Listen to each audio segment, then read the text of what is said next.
What is going on, guys? Welcome back to the channel. Welcome back to the stream. It is a little bit dark here. Hold on.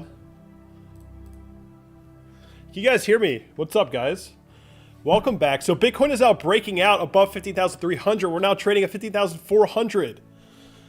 Things are getting epic really, really fast. And it seems like there is not much supply on the market, and that's why the price keeps going up. There's not that much Bitcoin available for people to buy. So the price just keeps going up, which is pretty amazing to see. Guys, let me know in the comment section, do you guys think we're going to hit 16,200 on this run? Click 1 for yes, 2 for no.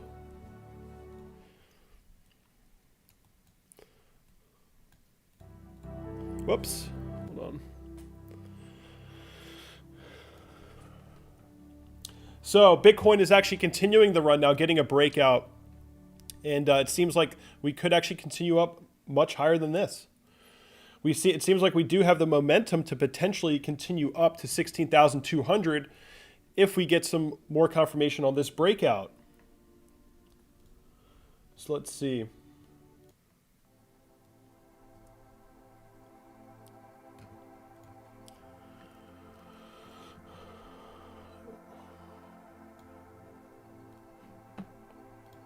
So this is getting pretty epic, guys. We hit 15,522 on Coinbase, actually. 15,522 on Coinbase. So that is amazing to see. Things are getting really epic really fast. I actually updated my computer, so I lost some of the things I had mapped out on my screen, but I figured I'd go live because we were breaking out. So at this point in time now, Bitcoin is only... Let's see, Bitcoin is only 22% away from the all-time high. 22% away from the all-time high. That is absolutely amazing.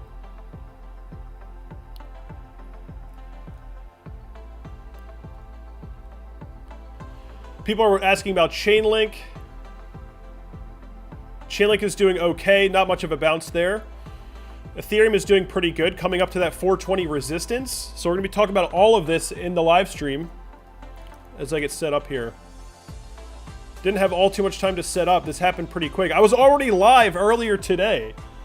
And I was like, I got to go live again. Guys, let me know if the audio is okay. Is the music too loud or no? Are we good? So... if you're looking at the weekly chart for Bitcoin, it seems like the next major resistance is actually 16.2, where the weekly candle closed in 2018. So we had a really bullish weekly close after the second bounce here in 2018. So around 16.2, 16.1, 16.2. So, and we're not really that far away from that anymore.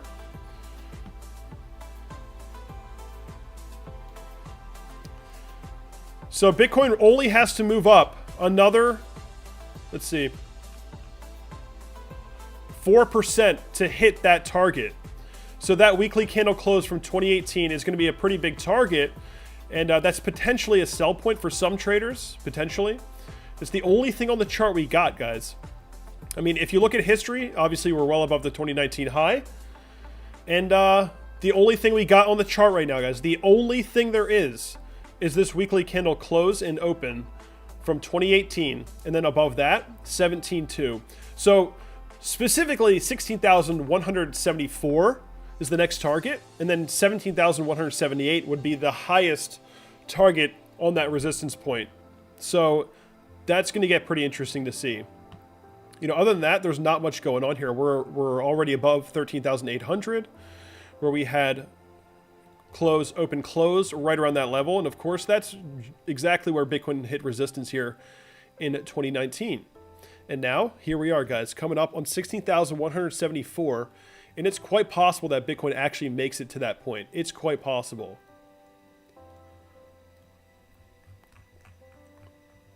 Let's bring up the 4-hour chart. Yeah, Bitcoin is not waiting for anybody right now. Bitcoin is not waiting for a single soul. If you didn't accumulate, well, you're too late now. You're too late now. I mean, you could FOMO here, but that's obviously not the greatest decision. What's up, guys? How many people to go watching? We got almost 400 people watching. Guys, hit that like button. Let's see if we can get 400 likes at the start of this stream. And subscribe to the channel if you are new. And we're going to be watching the Bitcoin breakout here, seeing how high we go on this run. So once we got above that 13.8K resistance, you know, we got above that 14K psychological price. I mean, 1, 2, 3, 4, 5, 6 consecutive 4-hour candles to the upside, all closing bullish.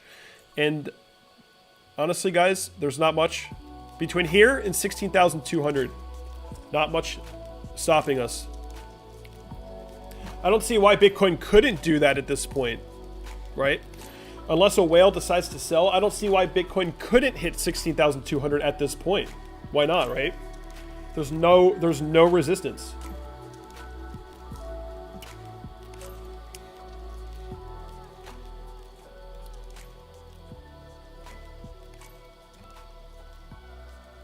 Just looking at chat real quick.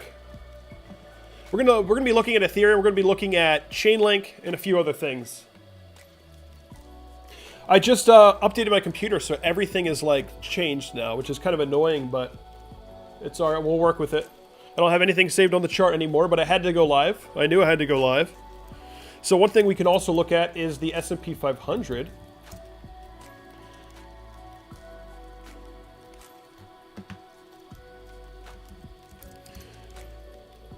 Because this is going to be pretty important, guys. The election just ended.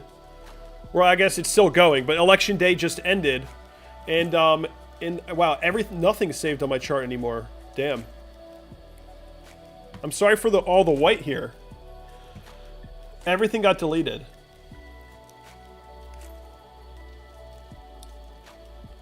Anyway, the S&P 500 is, you know, coming up on this downward sloping resistance right here. So that right there is pretty significant. If we can break above that, which we are attempting to right now, we haven't actually confirmed it yet. If the S&P can pop up above this area, confirm support, then things are going to be looking extremely bullish for the stock market.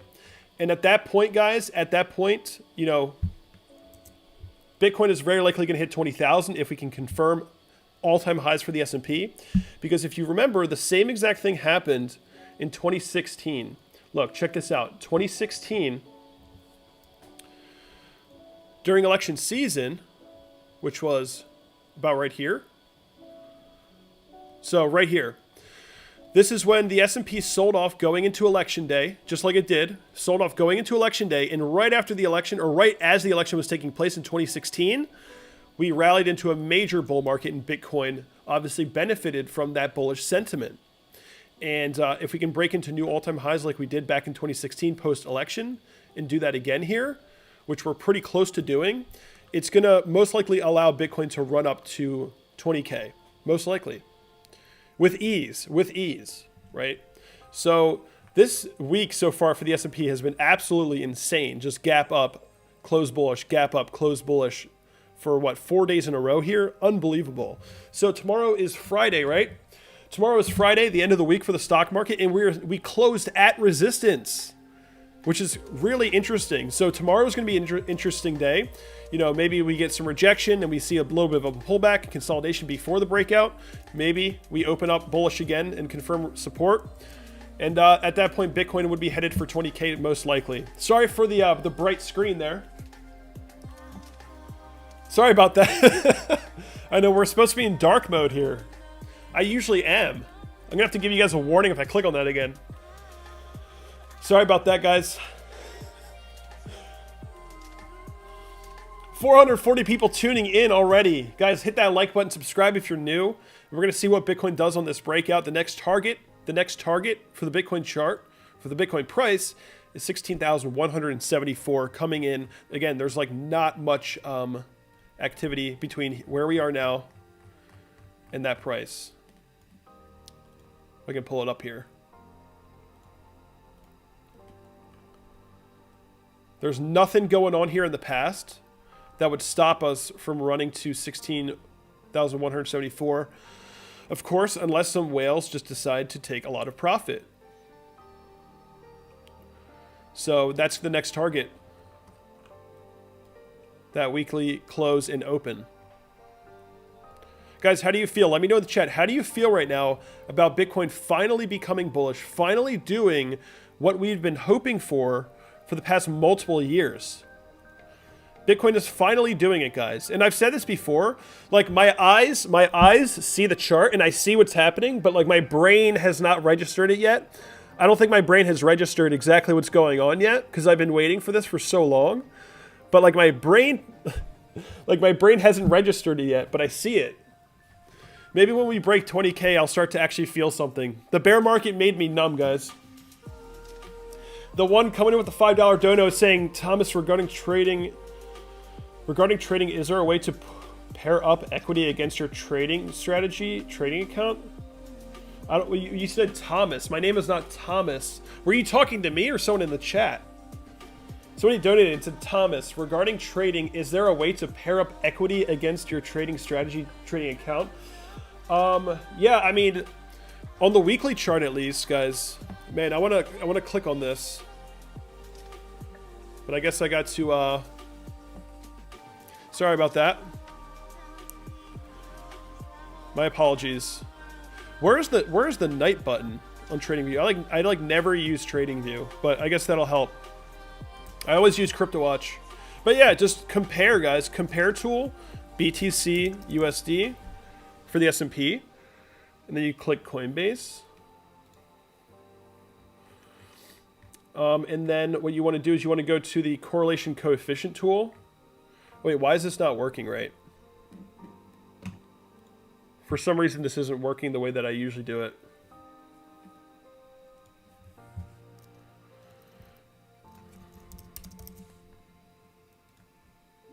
There it is. And then what you want to do is go to indicators, type in correlation coefficient tool, and then you can see that Bitcoin and the S&P are correlated almost 80% of the time on the weekly chart. So if you go to the weekly, you can see that there is a very high degree of correlation between Bitcoin and the S&P. Of course, Bitcoin is more volatile, but in terms of the trends are usually following one another generally. It's not perfect, but there is, in terms of market direction, there is a correlation.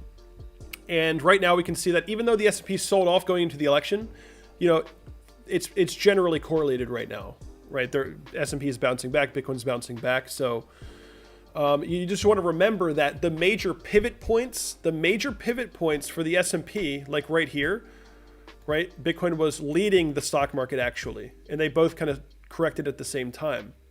And when the S&P reversed down, Bitcoin started to lose that 6K support. They both found their lows at the same time, right? And then also here before COVID-19, they both topped out at the same time. And, you know, both of these lows, even this low, came in the same time as Bitcoin's. So the major peaks and major lows usually line up. So if the S&P breaks into a bull market here at all-time high, Bitcoin's probably going to break into an all-time high as well. That was just a very quick, rapid explanation. But if the S&P hits new all-time highs moving forward, Bitcoin is most likely going to break above 20,000. So keep your eye on the stock market, because very likely there is going to be some degree of correlation on the weekly chart. About 80% of the time there is a correlation between Bitcoin and the S&P's market direction. The one says, oh no, I already read that. So I hope that answered it. So people are looking at Ethereum. Ethereum's coming up right now. People are asking about Ethereum. ETH 2.0 news, a lot of hype around Ethereum right now. I've been getting much more bullish on Ethereum myself. I've been accumulating Ethereum recently myself. This resistance right here is pretty significant because, you know, it was resistance here in 2017. And then we also found some support right before the breakdown of the market. So there is some historic price action taking place at 420.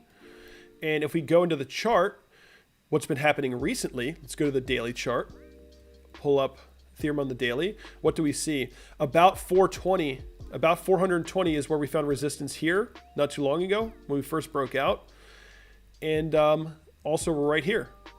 So this is the price we're coming up to now, 420. And this is what Ethereum needs to break.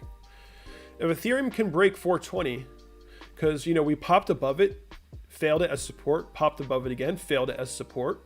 So if Ethereum breaks above 420, which is the main resistance right now, if we can pop above that, confirm support along it, and bounce, it's going to get extremely bullish for Ethereum, guys, especially with the news of Eth2, of Ethereum 2.0, the contract, the Genesis contract basically being released.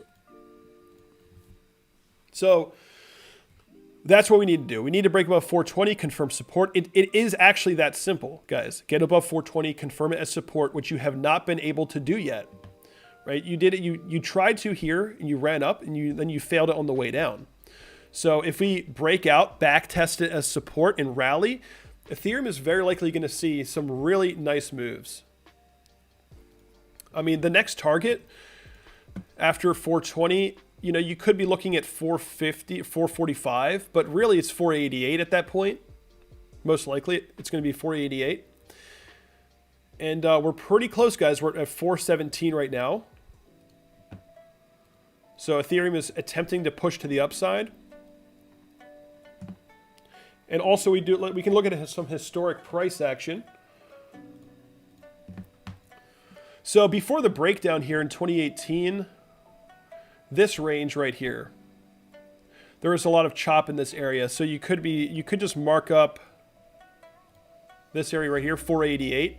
So I marked up 488 because we found some resistance here and some weekly candle closes here and some more resistance here. And if we move over, just marking up that wick right there, 488, move over, what does that line up with? Oh, wow, look, we found resistance exactly at that price. So that's where the market is seeing significance in the chart. So the next breakout is going to likely send us to 488. So if we confirm a breakout from here, that's another 16.3% to the upside. A nice little range to push through. So that's what's next for Ethereum. Get above 420. You're headed for probably 488. And then after that, an area that I'm eyeing up is this wick right here. Also this resistance right here. So that range. After that, you're looking at like 547. But first of all, let's just focus on Ethereum breaking above 420, confirming as support, and then looking to head towards 488. And that's really what's in store for Ethereum moving forward.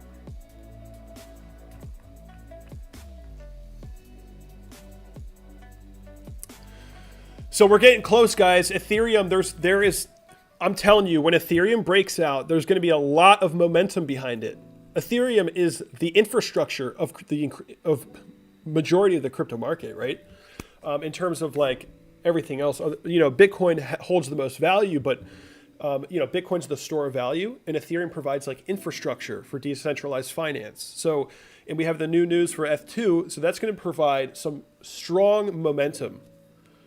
There's going to be a lot of demand, and there's going to be a lot of momentum behind Ethereum if we get this breakout. And, you know, hitting 488 in the not so distant future is completely possible. And what I've been saying in all my videos, what I've been telling people in general, everyone on my Patreon, I've been saying, you know, accumulating Ethereum in this range is probably a good idea. You want to get your Ethereum bags filled. We haven't even broken out yet, guys. We haven't even broken out yet. And I do think that Ethereum is going to have a lot of momentum moving forward, especially with Eth 2.0 and all of the Ethereum being staked and locked away. The supply is going to get thin, and the price is probably going to launch. So, yeah, definitely get your Ethereum bags filled. What's up, everybody in the chat? I missed a lot of chat.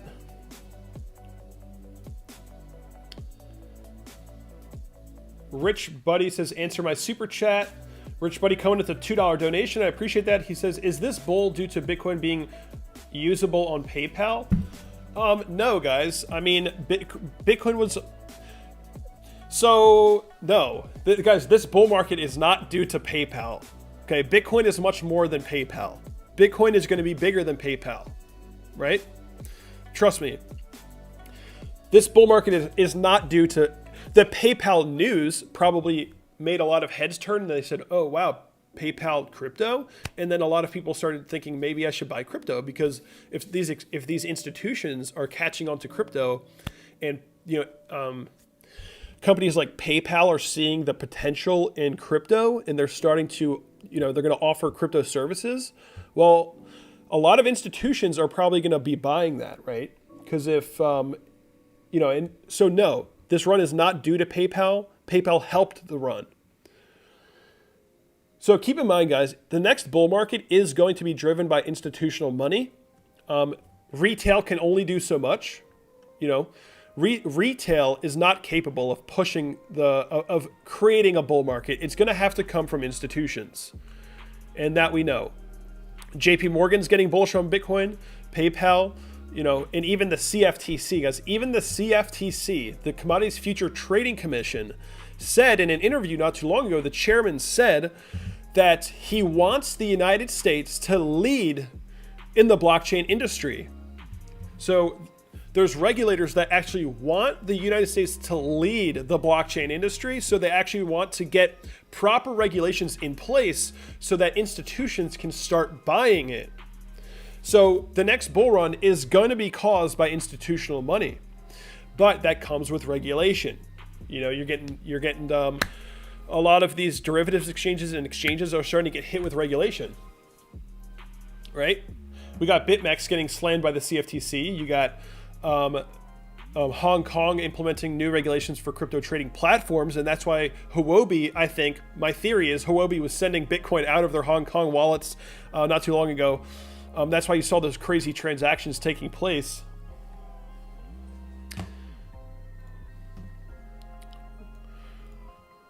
What do we got here?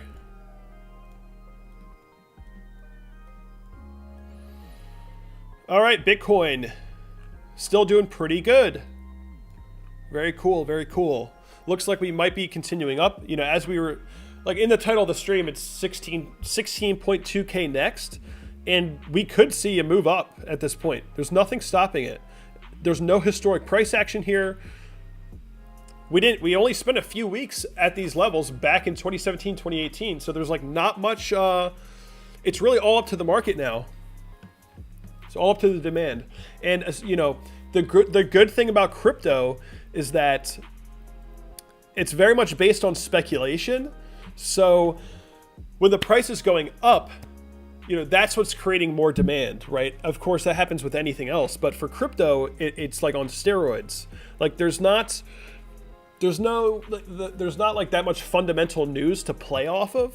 It's more based on speculation and market sentiment. So when Bitcoin starts going up, it causes a lot of more people to look at it, because most people, they think the use case of crypto is to make money, which, that just causes more and more demand as it goes up, more and more demand as it goes up, more emotional feedback, more noise, and that drives prices even higher.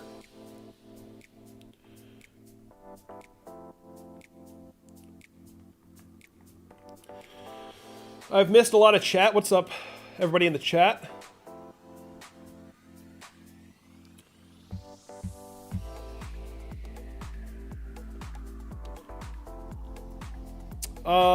Somebody's asking about Ethereum.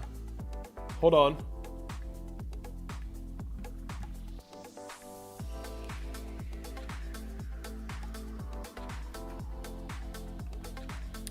So, hold on one second.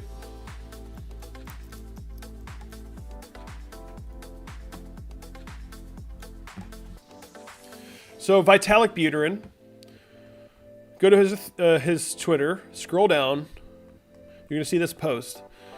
ETH2 deposit contract released. So people in the chat are still wondering what's going on with that. Go to this tweet, click on the link. It'll bring you to the Ethereum blog page, and it explains that they released version 1.0 of the ETH2 specs, including the mainnet deposit contracts.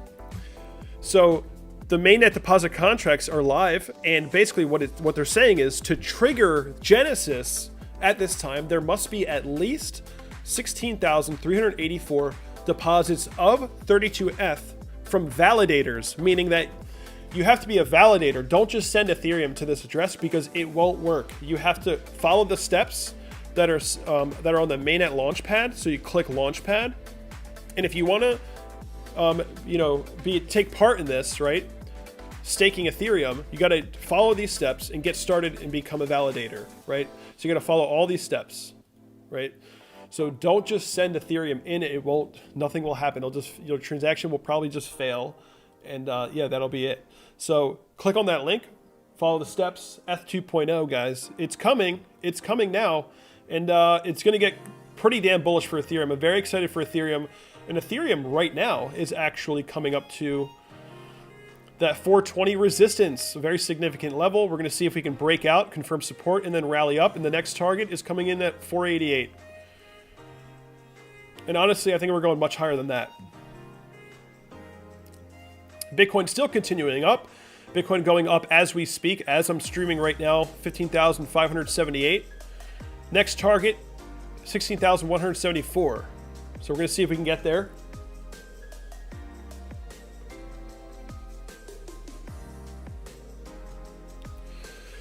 Ryan Mills says, would you buy Ethereum right now for midterm gains? Yes, I actually would. This is not financial advice, but Ethereum has not even broken out yet. And we have the biggest news ever for Ethereum. And somehow it hasn't broken out. It's still right below resistance. So keep in mind, if you buy right now, you're going to be buying into resistance, which is usually not a good idea. But in my opinion, in this circumstance with Ethereum, maybe it's not a bad idea. It could be a good idea, actually. Get a hold of some Ethereum. Definitely fill your bags now.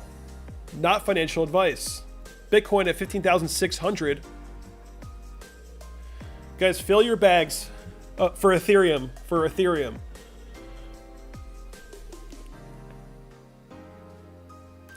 When the momentum picks up for Ethereum, it's going to really pick up. It's going to get pretty epic pretty quick. It's going to happen. Right now, there's just so much focus on Bitcoin.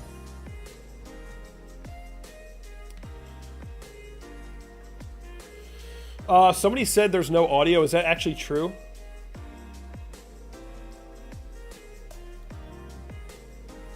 Hold on.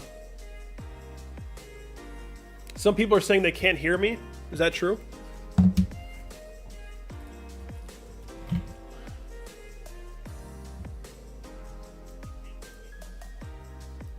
That's not true. The audio is working, guys. The audio is fine. Somebody's lying to me in the chat. The audio is fine. Unmute, guys, unmute the stream. Yeah, I think we're good. Everyone's saying audio is fine. Well, now that you guys are all commenting that the audio is fine, let me know in the chat. Do you think that Bitcoin is going to hit 16,200 during this stream? Click 1 for yes, 2 for no.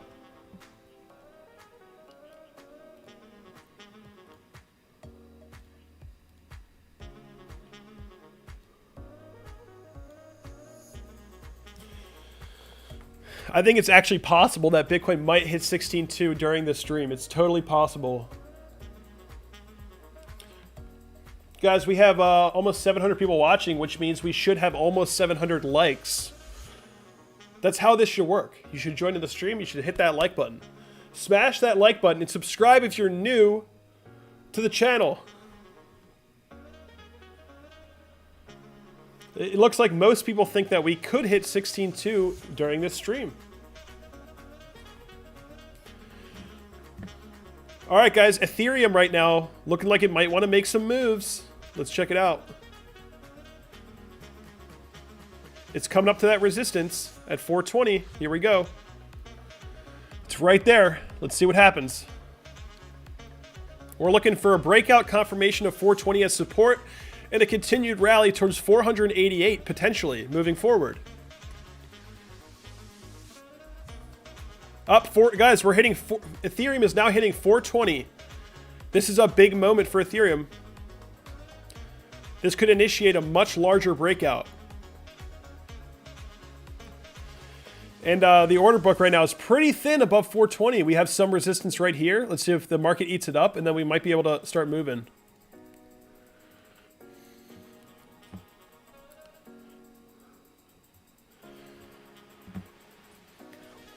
Somebody just said short Ethereum. You have to be dumb to say that at this point. Come on. Are you kidding me? Are you kidding me? Guys, if Ethereum goes up, it's going to be good for Bitcoin too. It also the whole Bitcoin and Ethereum support each other. When Ethereum breaks out, it supports Bitcoin as well. Look, guys, look at the order book right now. There's so much more demand. I don't know, you guys might not be able to see that. I guess not. But Ethereum breaking out. Could be breaking out soon.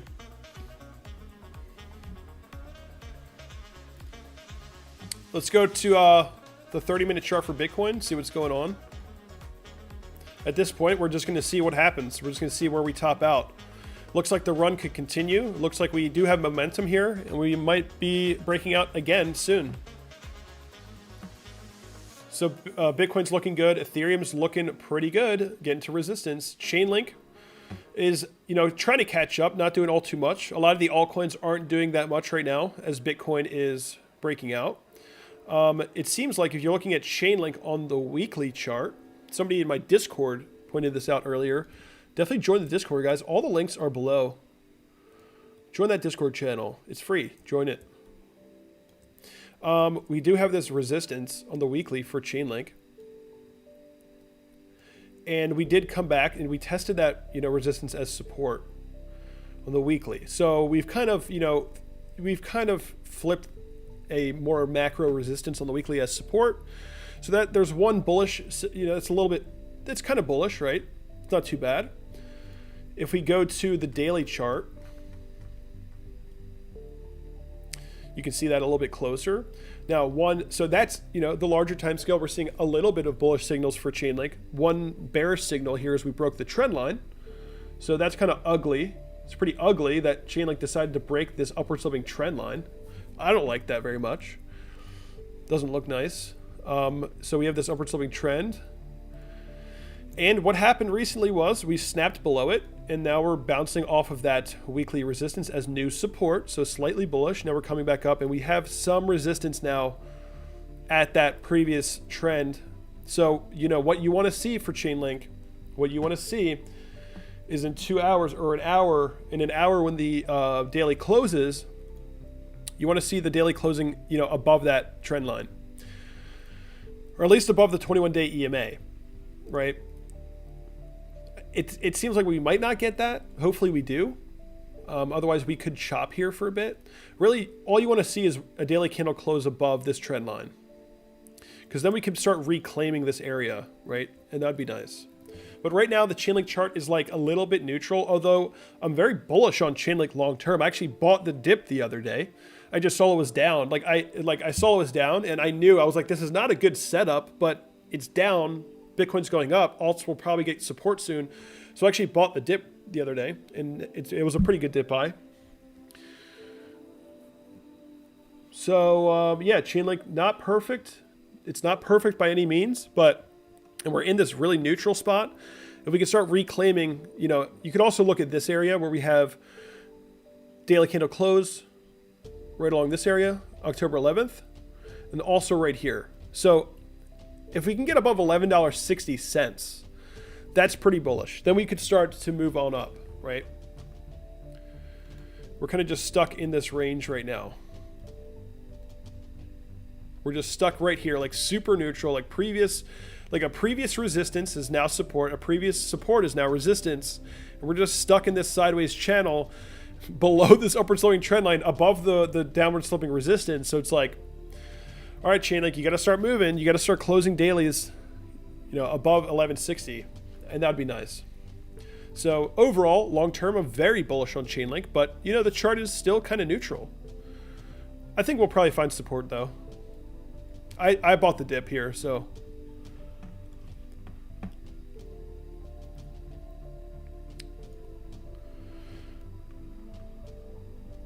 So Bitcoin, no sign of rejection yet. Looks like we could continue up.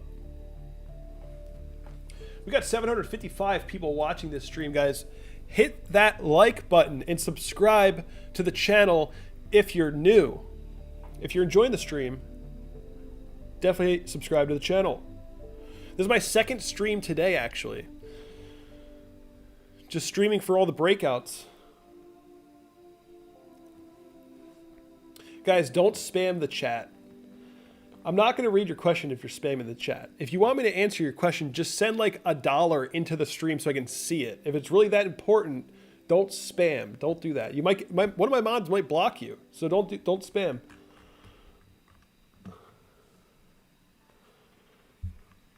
Did I miss something? I think I might have missed something here. I did miss some stuff. So, Elvino originally said, keep it dark, bro. I missed that. Elvino said, keep it dark, bro. Thanks for that. The one came in asking about that question. Rich Buddy, I talked about PayPal. Ryan Mills said, would you buy ETH? Yes, I answered that already. Frank, coming in with the 5, says, thoughts on Bitcoin miners? I haven't really been following it very much. Wasn't there a huge decrease recently in the hash rate? That's the only thing I really have been keeping up with. The Chinese miners are moving stuff. That's all I remember. Like there's some like big mining operations that are moving. So if you just pull this up here.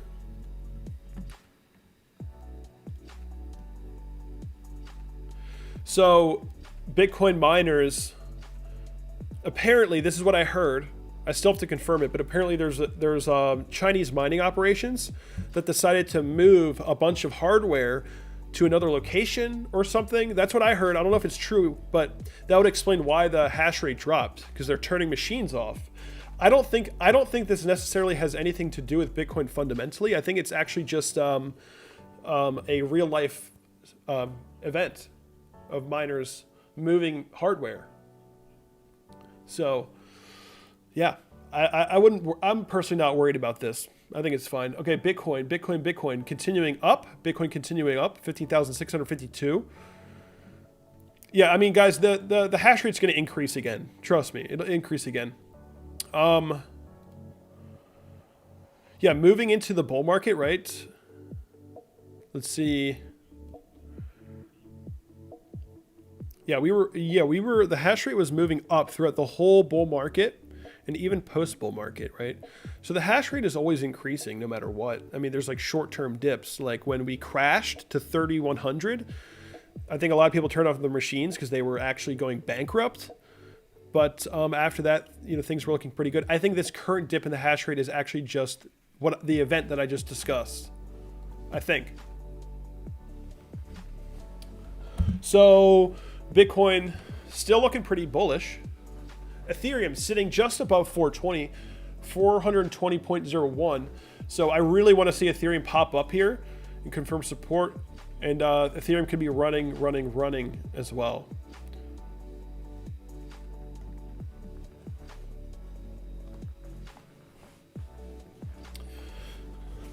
So some of you Monero people out there are commenting as well. And I just want to mention that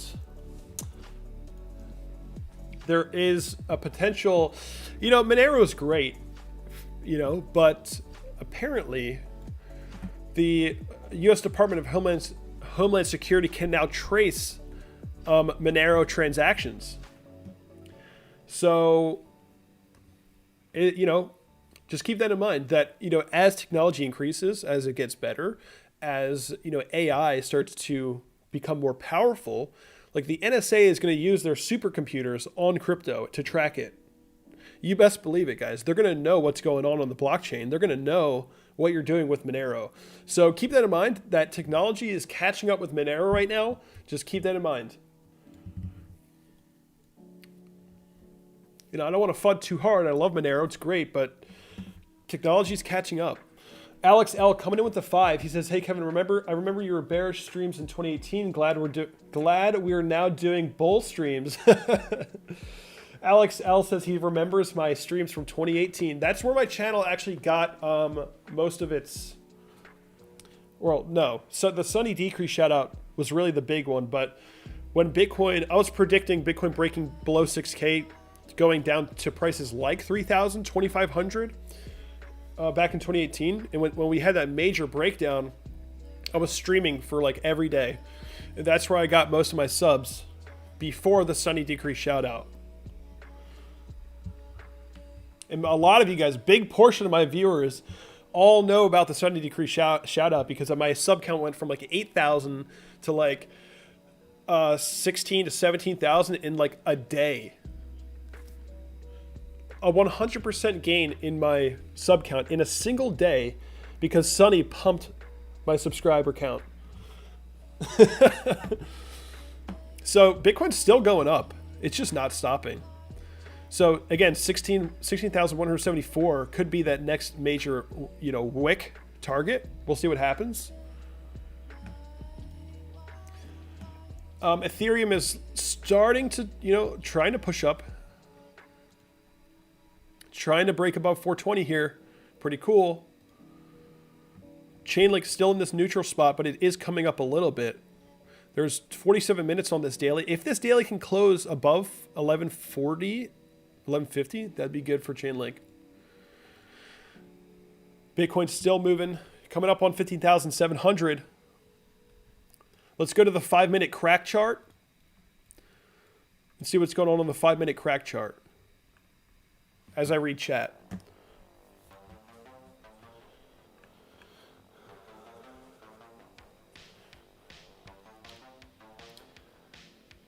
Just reading some chat right now.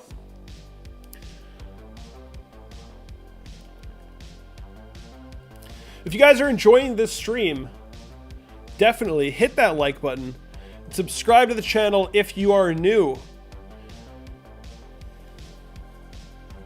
Guys, if this stream gets 600 likes, then Bitcoin will very likely hit $16,000. That's usually how it works. I promise. It's happened before.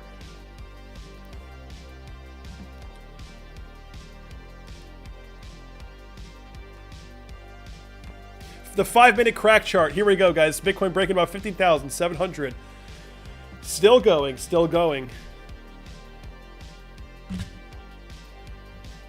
Nice. This is unbelievable. I can't believe my eyes, to be honest.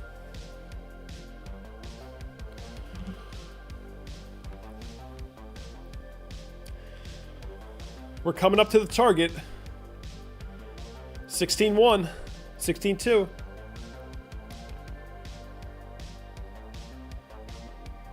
Unbelievable. Absolutely unbelievable. I mean, guys, some of you may be new to crypto, but all the OGs that are watching, you guys know we've been waiting for this. We've been waiting for this exact moment for years. Like, we have aged. We have gotten older to see this happen. Like, many of us, our lives have been dedicated to this moment taking place once again, and it's happening now. So just keep that in mind for all you newbies out there. You're lucky that you came in this late. You're lucky that you came in late.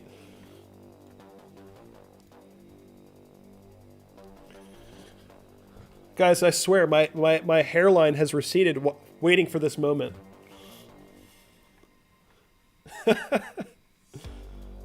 Yeah, institutional FOMO, definitely, guys. I mean, we got the news from PayPal.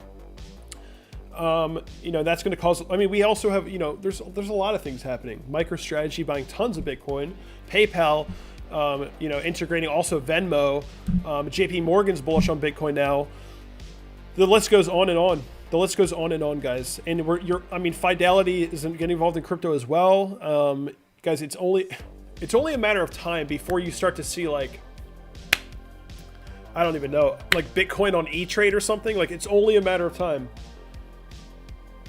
Vikron coming with the 5 says thoughts on Tezos. I haven't really been doing analysis on other coins that much recently, but hold on, let's see. We'll take a look at Tezos.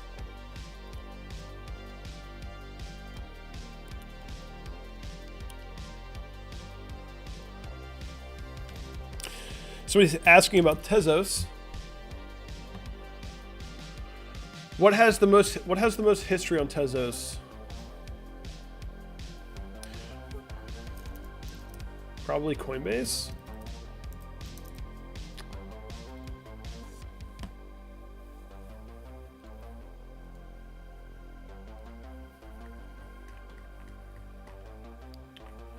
So Tezos, pretty interesting.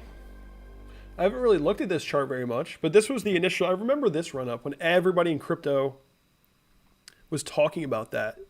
Early 2019. Everyone was talking about Tezos in this range right here. And then we confirmed support. So that's interesting. Tezos flipped this resistance into support here in July of this year. We bounced, and now it's fallen down with all of the altcoins. You know, most of the altcoins are, you know, it's not looking too hot anymore, but it's not looking all too great. Just mark up your most obvious support resistance. And here we are, guys. You're going to want to hold this area. You're going to want to hold $1.86 because that is a previous resistance. If you don't hold that, your last line of defense is like $1.70 before it gets really bearish. But if you can bounce off this level, then you're just going to continue in this trading range, and ultimately you want to get back above $2.28, right? This is a pretty significant previous resistance for Tezos, and previous support and resistance for Tezos. So you got to get above 228, confirm support on that. And if you get that confirmation that you've confirmed support on that, then you're probably going to be running back up to closer to $3. But, you know, we'll see. On the weekly, there's no confirmation of a bounce yet. You probably have to wait for next week to see that happen. And that's Tezos. Most altcoins are not doing all too hot right now.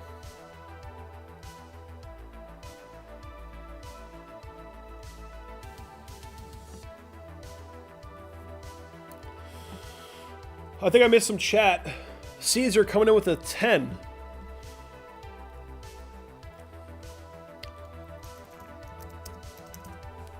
What is this? Peruvian Soul. Peruvian Soul. Caesar coming in with the Peruvian dollars, 10. I appreciate that. Mark Guy coming in with the €1. I appreciate that. You guys don't have any comments attached to your donations though, but I appreciate you guys donating.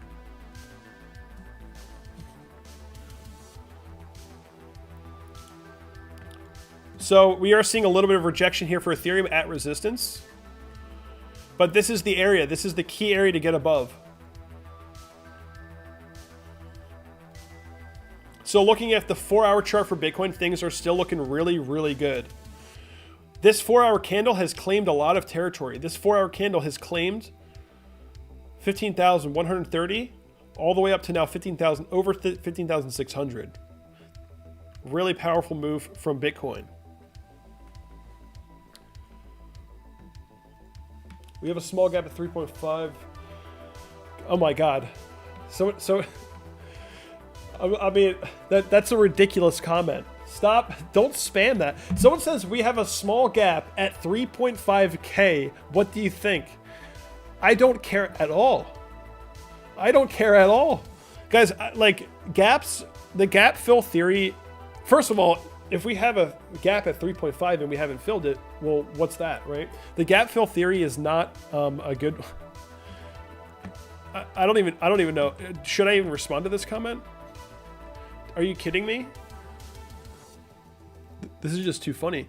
Yeah, guys. First of all, we need to go fill the gap at 3.5K, and then we can rebound and go to 20. Yeah, that seems quite reasonable. I think that's, you know, definitely seems likely that we're going to lose all that value just to fill the gap. Definitely a reasonable idea.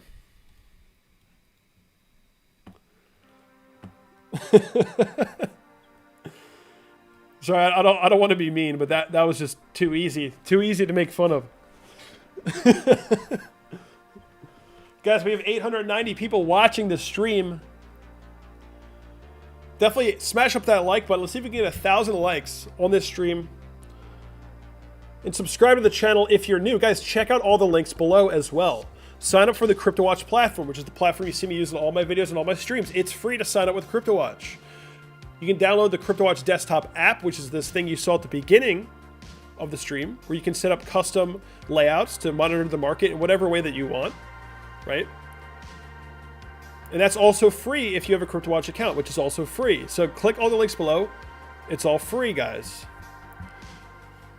Cryptowatch. Check it out. How often do you see someone on here showing you something that's completely free? It doesn't happen often on YouTube. Not on crypto YouTube.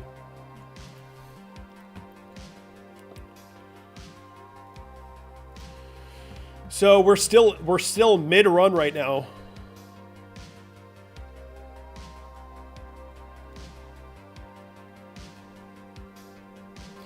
So this breakout started on November 4th. You know, right after the election, or which hasn't actually ended yet, but day after election day, just straight pumping. Next target, we're pretty close. Bitcoin only has to move just over 3.3% to get there.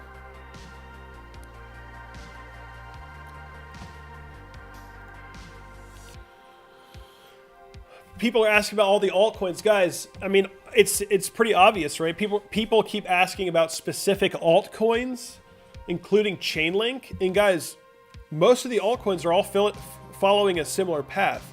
As Bitcoin's going up, it's taking all the attention and all the capital is going into Bitcoin. You know, as the FOMO continues, the money is being drained out of the altcoins because people aren't making money on altcoins. So money is draining out of the altcoins and going into Bitcoin, right? And, you know, ultimately, the altcoins will likely find support, just like they did in the last bull market. But first of all, Bitcoin needs to do its thing. Bitcoin needs to do its thing. Once Bitcoin consolidates, finds a top, altcoins will rebound probably. And that's the formula. That's how it always goes. Roxanne coming in with a 2 says, what do you think about LRC? Is Loopring dead?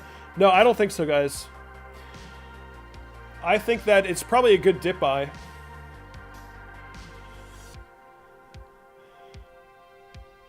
Guys, again, all of the altcoins are doing the same thing. They're bleeding as Bitcoin goes up.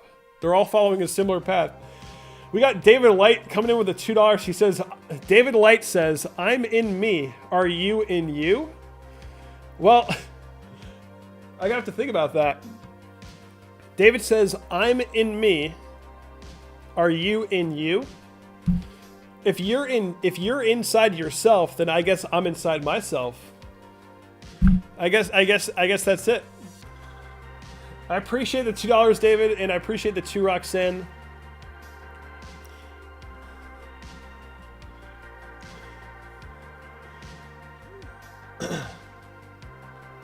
Just looking at chat, I've missed a lot of chat.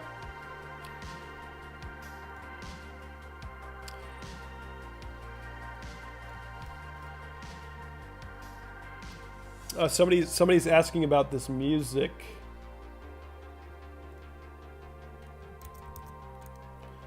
If you just type this in on YouTube, you'll find it. That's the music right there. Mark Guy coming in with another €1. I appreciate that, Mark.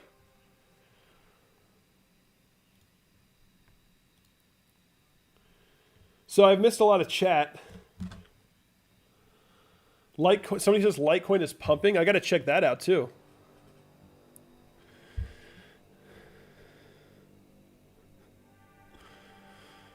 I got to check Litecoin.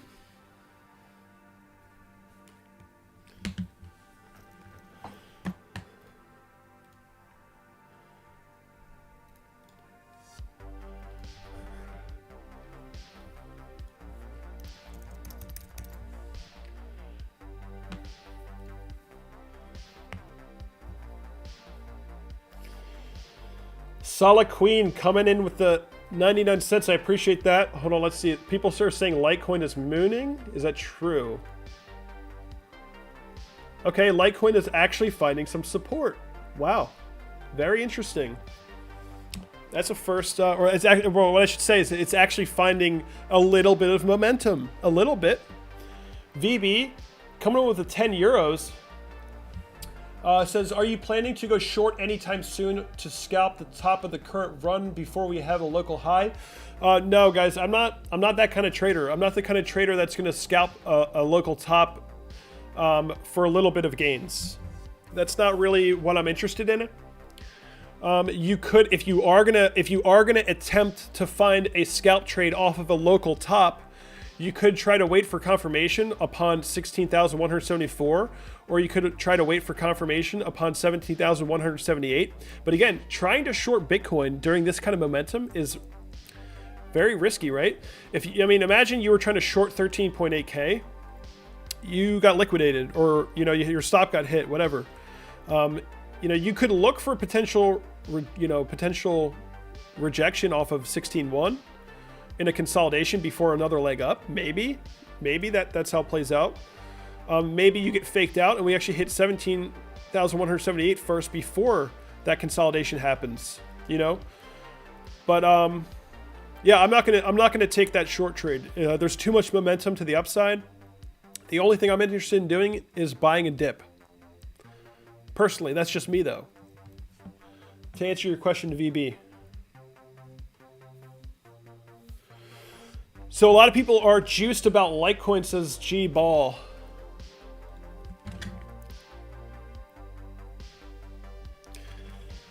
So let's see. What do we got here? Very interesting. Look at this.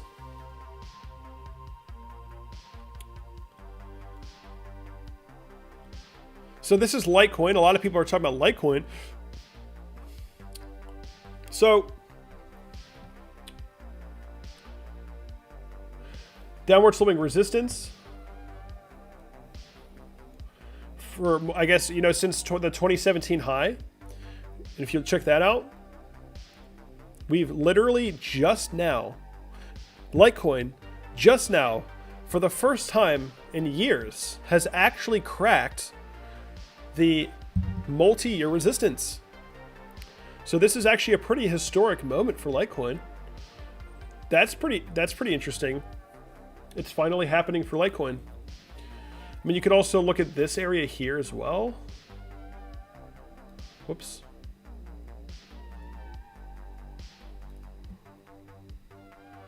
I don't know why that's not working. There we go. What?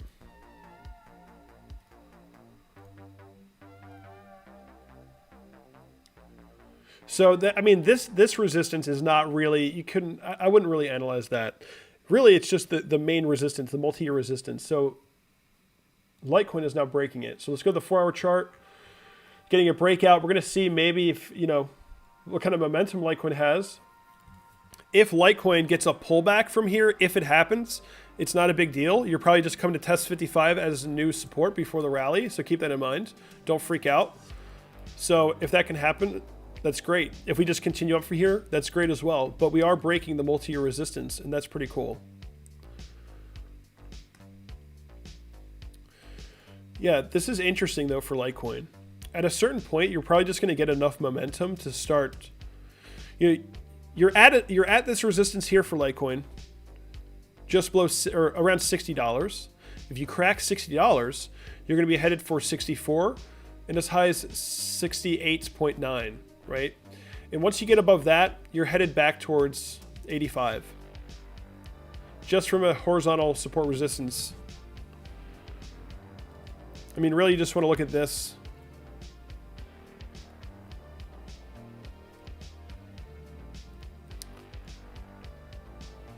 But it's pretty cool. Litecoin getting above a multi-year resistance, that's cool. Not really all that much happening, but that's pretty significant, so that's cool.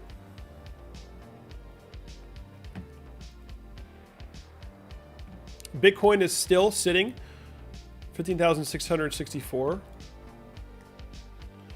So someone came up with the $10, says, why can't Trump go to the White House anymore? Because it's forbidden. Keep up the good work. What? Did something happen with the election? There is no clear winner yet. I don't think. Doesn't seem like it. I'm not sure what that comment means. Why can't Trump go to the White House anymore? Question mark. Because it's for... Oh, it's for Biden. Oh, now I get it. It's a joke. I see. I thought you said for Biden. Because it's for Biden. I appreciate the $10. I guess that's Canadian $10. Yeah, the election's not over yet, guys.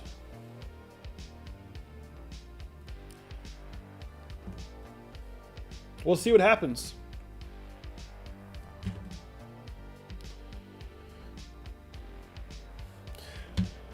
So Bitcoin is just sitting here in no man's land during a breakout. Just, you know, not much resistance here. We're kind of just sitting at 15,600. Not much selling. We're kind of just sitting right in no man's land between that 13.8K resistance and that next resistance at 16,174, which is from, of course, 2018. That's where we're getting that number from.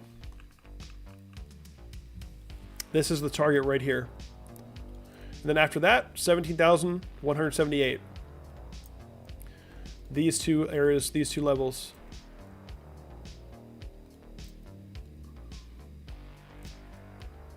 Guys, if you're enjoying the stream, definitely hit that like button. And subscribe to the channel if you're new. But again, what I have marked up on the chart right now is the only price action in Bitcoin history that has any significance at all, right in this area. I'm just going to scroll right. Nothing, nothing, nothing, and there we are. So 16,174 is the likely next target. Somebody says, what will happen after 20K Bitcoin? Well, we're going to the moon. I mean, we're going to Mars. I guess 20K is the moon. So we've almost reached the moon. 20K would be the moon. And then we're going to go to Mars after the moon. And, you know, who knows? I would say minimum 50K probably. 40, 50K minimum. Anywhere from 40,000 to 60,000 as a very speculative guess, as like a minimum target. And then ultimately, most people are going to be looking at for 100,000. And again, this is completely speculative. And, you know, who knows what's going to actually happen. But I think that if Bitcoin does reach 100,000, we're probably going to have a blow off top, an extreme FOMO session where we hit like 125K, 150K. You know, and then we could have a major wick high in that area. Some people think we're going to 250,000. Who knows, guys? It's anyone's guess. It's anybody's guess. And there's so many factors that play into how high Bitcoin could go. You know, it has to do with like a lot of things. Inflation, the US dollar, the economy, everything. I mean, if we have negative interest rates, Bitcoin will probably go to 500,000 in the next run.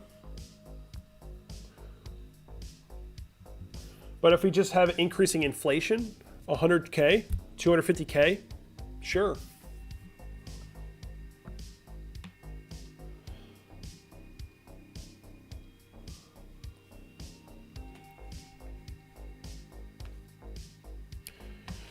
Somebody just asked, where are we going today? Well, guys, I've been answering that question a lot.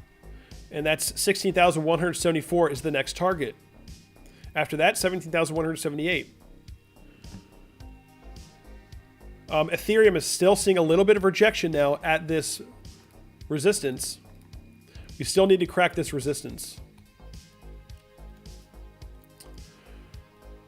We tried to, right? We tried to just before. We're getting there. We're getting there. Ethereum's really close.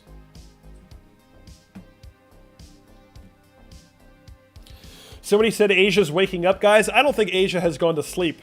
How could they possibly go to sleep? I think everyone's just FOMOing right now.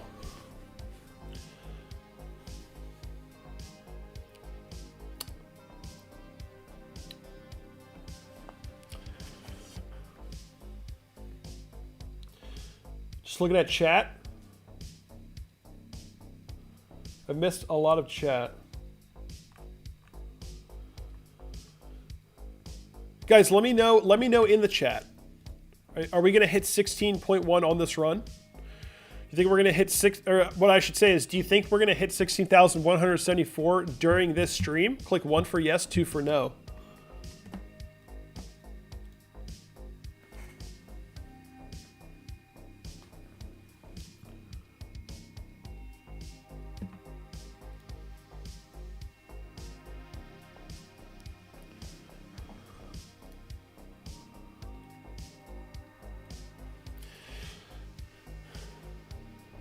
We have no major sellers. Not yet. It seems like most people in the chat think we will. I think it's quite possible that we will. Let's go to the 30 minutes, see what Bitcoin's doing. So we're kind of just stalling right here. And there's not that much selling yet. So I think we probably will see a little bit more upside at least. Not much selling yet.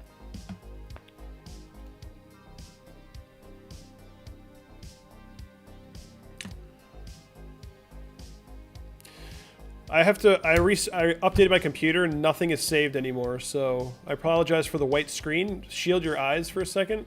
I forget, I hardly use a trading view, so I forget where the night, there it is. Cool. So, yeah, people are asking about the S&P 500. Yeah, I mean, guys, it's looking really good. We had a bullish engulfing on the weekly. Well, you know, we're coming up to this downward sloping resistance. Pretty good.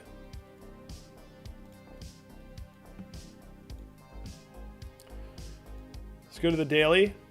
The S&P 500 is coming up. So this right here, what you're looking at right here is the all-time high price for the S&P 500 right here. Then we have this next lower high, and Bitcoin, the S&P 500 is currently testing this resistance trend. So this is what the market is currently interpreting as resistance. If we can get above it, confirm support and rally, then we're likely going to go to a new all-time high for the S&P. Before then, we could see rejection, retest 3,400 before actually getting the breakout. But eventually, it seems more and more likely now that we're probably going to get a major breakout, especially if we get the stimulus package. The S&P will likely hit an all-time high. And as I keep saying, guys, this is a repeat of 2016, where in 2016, right after the election, the S&P 500 also hit a new all-time high. Right after the election, and we broke out. This was the election week right here in 2016, right? And then we entered a major bull trend, and Bitcoin broke the all-time high and went to 20K. So if anything similar happens this time around, which it's setting up to be that way, we're very likely going to see new all-time highs for the S&P and Bitcoin, right? But we'll see. 30 minute, we're seeing a little bit of selling. We'll see what happens.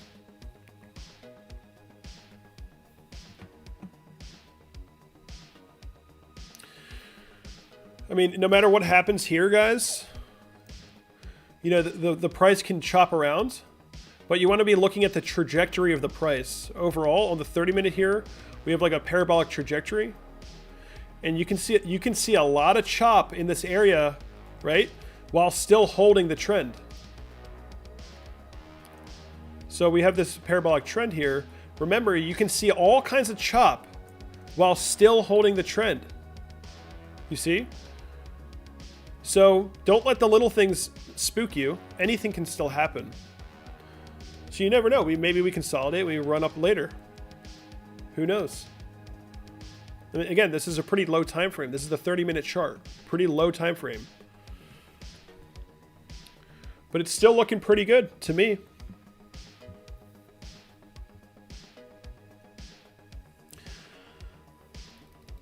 Just keep that in mind. You can see all kinds of noise on the way up, and nothing really changes. Guys, if you are enjoying this stream, if you are enjoying Bitcoin breaking above 15K, smash that like button and subscribe to the channel if you're new. Let's see if we can get 750 likes. Let's see if we can get 750 likes in the next 30 seconds. That would be a record.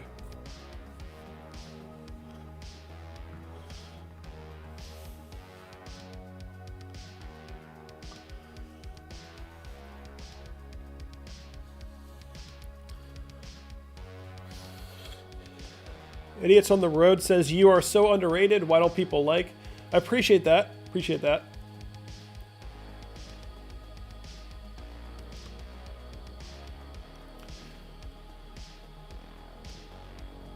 You guys have like 15 seconds left to hit 750 likes.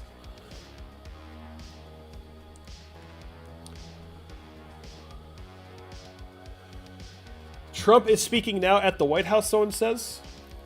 There was probably just election drama.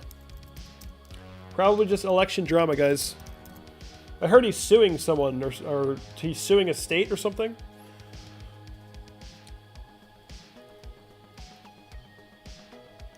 You guys didn't hit the 750. That was pretty good, though. You hit almost 100 likes in 30 seconds. Pretty good, but not good enough. Dom says, I tend to watch you and Benjamin Cohen. Well, I guess that's probably because you're more long-term focused, because that's what we are as well. A lot of my viewers, even though I'm streaming live, I'm looking at the 30-minute chart, which is like, I normally, almost none of my videos, I look at the 30-minute. I'm only looking at this because I'm live right now, and Bitcoin's doing things. But a lot of my viewers, I commonly hear that they watch me, obviously. They watch Benjamin Cohen, they watch Sunny D. Cree, and they also watch Bob Lucas as well. Because it's like kind of a more similar like style of like long-term. Tyler S. Crypto, DIY investing.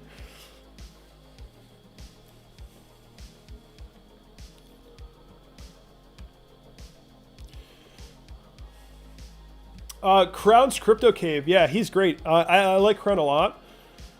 He's a very different style than me, though. Very different style than me. But I think he's one of the most... I think Crown is one of the most educated traders in the entire crypto space. Because remember, the crypto space is still very new, you know? So... yeah, Crypto Zombie as well. Crypto Zombie has given me many shout-outs.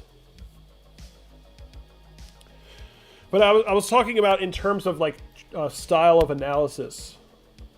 But yeah, Crypto Zombie has shouted me out many times as well. I think so. Sunny shouted me out. Crypto Zombie shouted me out. Ivan Altek has shouted me out, and a few others as well.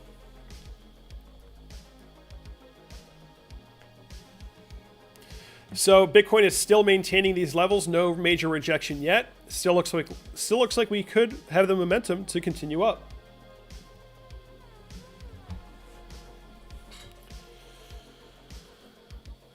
People are asking if they should rebuy Bitcoin. Why did you sell Bitcoin? Why did you sell Bitcoin? What's the reason? Why would you sell Bitcoin? Guys, don't sell. Why are you selling Bitcoin? I mean, oh man, guys, if you're new to trading, if you're new, you need to understand something. You're not going to outperform the market.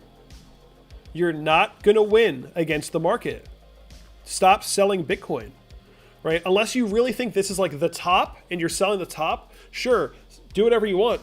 But if you're trying to like trade Bitcoin, like trying to like buy the top, sell the top, buy the low, sell the top, buy the low, and like try to be a perfect trader and catch every move, you got to relax because you're not going to win, right? I mean, like Bitcoin has a lot of pullbacks on these run-ups. This is the 2016 run. Minus 30% on this run, minus 38% on this pullback, minus 37% on this pullback, minus what percent we got here? 34%. I can't even see. 34% on that pullback, from that high to that low, minus 41% on that pullback, from this high to this low, minus 40% on this pullback. Even though you had all of these crazy pullbacks, if you had just bought the dip and held, you would have made way more money than getting chopped up because you know what's going to happen. A lot of noobs in the chat right now, they're saying, oh my God, should I rebuy Bitcoin? Oh my God. Well, you know what's going to happen, guys? This is what's going to happen. Bitcoin's going to break out like it is now. You're going to be like, oh my God, I got Bitcoin. This is great. You're going to try to sell here because you think that was like this wick. You're going to sell here because you're going to go, oh my God, that's the top. So you're going to sell. And then it's going to go up again. And you're going to go, oh my God, should I rebuy Bitcoin? And you're going to buy again at the top. And then it's going to dump on you and you're going to sell for a loss, right? And then you're going to buy after it bounces. And then you're going to go, oh my God, and you're going to sell again for a loss. This is like the most common thing noobs do. Don't do that. Don't get chopped up, right? Don't get chopped up. Just hold. Find cash. Find a way to get more cash and buy the dip. It's that simple. The buy the dip season has arrived. The traders market, all this ranging, traders were having a field day, an absolute field day, guys, going from 3K to 14K back to 3K, up to 15K now, like unbelievable trading range. Now we are, it's buy the dip season, guys. Stop trying to outperform the market. You won't do it, right? If let's say we run up to 17.1, pull back to, just buy the dip. Buy the dip. That's what you want to be doing at this point. Now, a lot of people would say, Kevin, that's a terrible idea because what if this is the top and we need to go back to 5K? I mean, it's not looking that way. It's just not looking that way, guys. We're making major macro higher highs. We have almost no price history at these current levels. We only have, 1, 2, 3, 4, 5, 6 weeks over here where we just like chopped around for a little bit at the peak and we dumped. And most people probably capitulated after this anyway. So there's not much stuff going on here. It looks like we're going into a bull market. And guys, it's just math at this point. With inflation, it's just math at this point. Look, I was making this post earlier today. So Pierre said this has been difficult to understand because the Keynesian scammers entirely destroy the concept of saving with their inflationary fiat schemes. And I was saying, owning Bitcoin is like being 10x short on the US dollar. It's guaranteed to generate value. Bring on the inflation. Guys, it's just math. As inflation increases, Bitcoin's gonna go up in value. It's just math. It's literally math. It's literally an equation because nobody has control. Nobody can print more Bitcoin. So there's like a pretty guaranteed outcome. Nothing's guaranteed for sure, but it's like math, guys. Bitcoin's gonna go up against inflation, and not only that point, but also the stock market is looking quite bullish. The stock market looks like it wants to break out after the election here. It's looking pretty good. We're like right near the all-time high for the stock market. The S&P is like now 2.25% away from the all-time high. This week was the most insane rebound for the S&P. Look at that. It's unreal. That rebound was just insane. Right? Because we had all that uncertainty going to the election, right? And then post-election, things just bounced right back.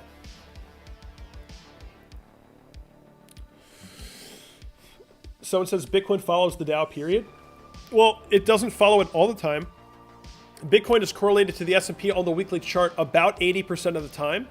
The market direction is very similar, right? There's normally, you will usually never find that Bitcoin is in a long-term bull as the S&P is in a long-term bear.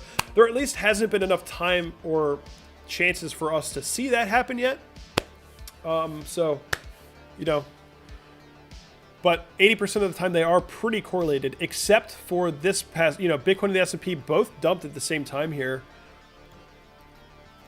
I mean, look at this. It was only pre-election that there was a difference. So if you're looking at the S&P and Bitcoin, check this out. So, as we were coming up, Bitcoin rejects the same time as the S&P. The S&P starts to rebound back up. Bitcoin starts to find support, come back up. And this isn't just in this area. I mean, you can look at, there's a lot of areas where there's a high degree of correlation, right? There is a degree of correlation. About 80% of the time on the weekly chart. Right now we're looking at the daily. And then what was really interesting is that the S&P rejects this area before the election. And Bitcoin didn't care because the US dollar, I believe, was going down. So Bitcoin was going up. Bitcoin did well in this time of uncertainty. So, you know, we're following the S&P most of the time, and then all of a sudden, right before the election, bam, S&P goes down, Bitcoin rips to the upside. It's not that common. And what's really funny is you see a lot of the top influencers come out on that week. Just that week. They go, see, Bitcoin's not correlated. See, like Pomp and who else? Barry Silbert, they all came out on that day, on that week, and they were like, see, it's not correlated. It's like, why did you do that on that week? Why were you waiting for just this week? Interesting. Why didn't you say that any other time? Because there is a pretty good degree of correlation, usually. Again, it's not always correlated, and it's not perfectly correlated, but in terms of market direction, it's like it's pretty close. Anyway, that's my rant for that. Now they're starting to snap back into place. I updated my computer and nothing is saved anymore, so I have to relog into that.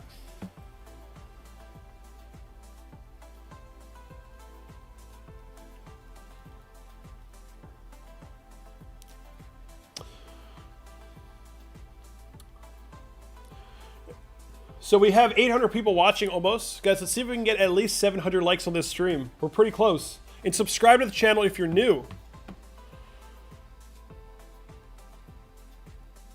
Everything is looking pretty bullish right now, guys. Ethereum is struggling right now at that resistance. Seeing a bit of a struggle here. We'll see. What time is it right now? Okay, what are we? 7 minutes away from... 7 minutes away from the daily candle close. Holy crap, guys. Look at this daily. Look at this daily candle. Did we set a record here? This is unreal. 10% up. The last major one like that was like right here. 11% up. What about this one? 7% up. This one, after the halving. Was that after the halving? I think it was. 13.4% up. Very, very rare do we ever get these types of moves. Obviously, the China pump, 16% up. It's very rare, guys, that we ever see these types of daily candles. Very rare. And it's really cool to see that we're seeing this right now. Amazing. What an incredible daily candle.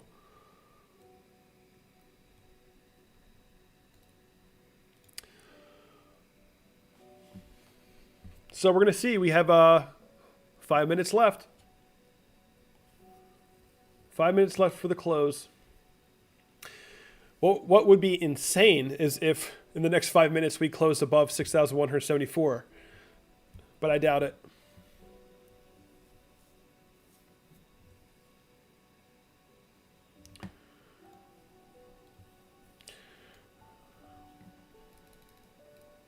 So let's pull up a few things.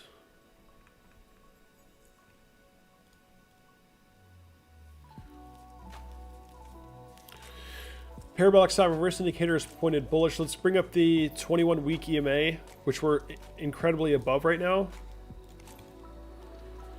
This is likely going to be a very important moving average target moving forward. Obviously, right now it seems like, oh my God, we're so far away from it. But yeah, but eventually you're going to come back to it. It always happens. You never stay above it forever.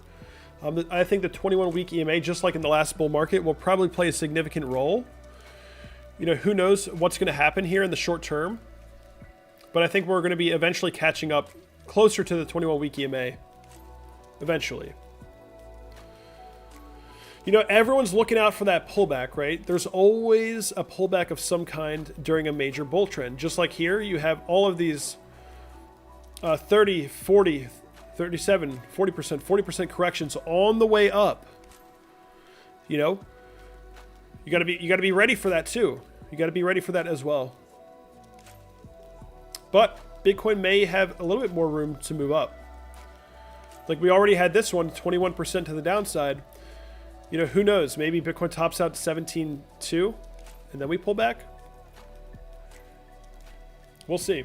It's really hard to tell. Honestly, it's very hard to tell because there's so much bullish momentum that I'm not here to call a top right now because, first of all, there is no indication of a top yet. We don't have like a rejection candle or anything like that. 4 hours still looks pretty good. Daily looks really good.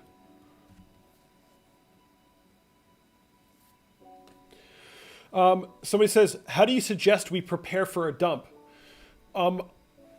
Personally, I would say you shouldn't care. If you're in this for the long term, if you're here to make money on Bitcoin going to much, much higher prices, you shouldn't care. You should not care about a dump. If you care about volatility in crypto, good luck. You're gonna have a really tough time. You got to train yourself like a soldier to not care about the volatility, right? You got to become numb to it. If you're trading on leverage, you're on your own. I don't know what you're doing. You're in some crazy situation. That's all on you. I don't know what to tell you.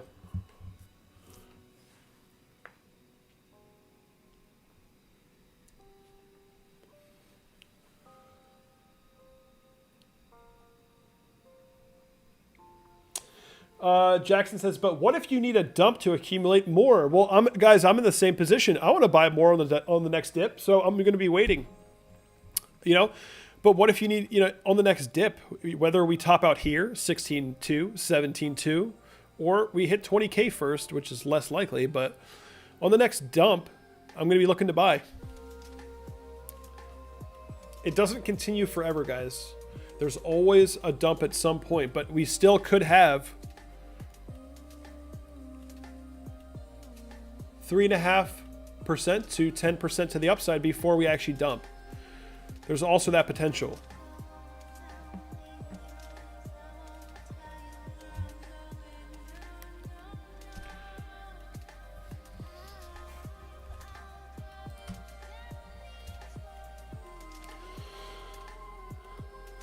We hit 31,200 subscribers during this stream. Very cool. Guys, we're only 300 likes away from 1,000 likes. And if you're new, definitely subscribe. We're going to see if Bitcoin can run up. Chainlink is losing a little bit of steam here. Again, we talked about this earlier. We talked about Chainlink earlier because, again, most altcoins are lacking right now. And it's this weekly resistance. I could adjust this a little bit.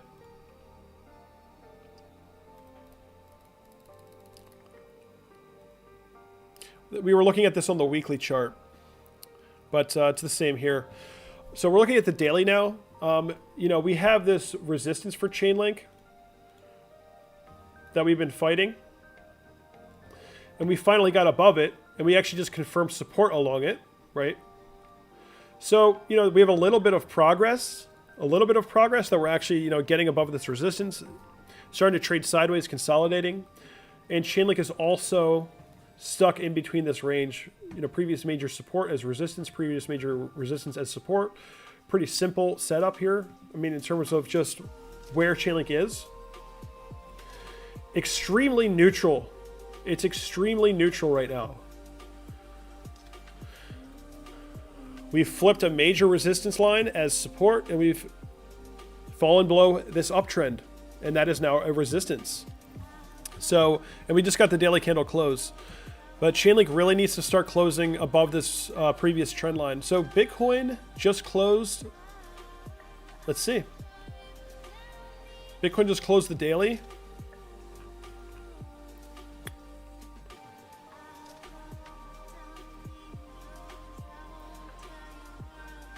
Just about 15,600. What is the exact price on this? So Bitcoin just closed the daily at exactly 15,608. So that's pretty cool. So we're going to see new daily candle just formed. Sometimes there's a lot of traders wait for the daily to close and open before they make a trade. So, maybe we'll see some activity here.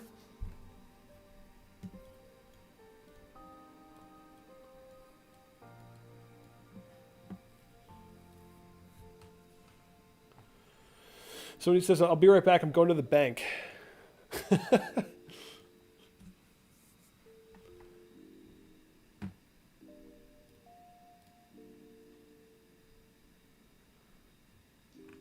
So that daily candle close was pretty epic, guys.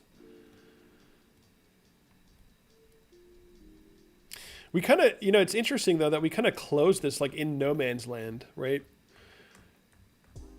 We didn't close it near this previous target. We're just like right in the middle of this area, which if you go back in time here on the daily, there's nothing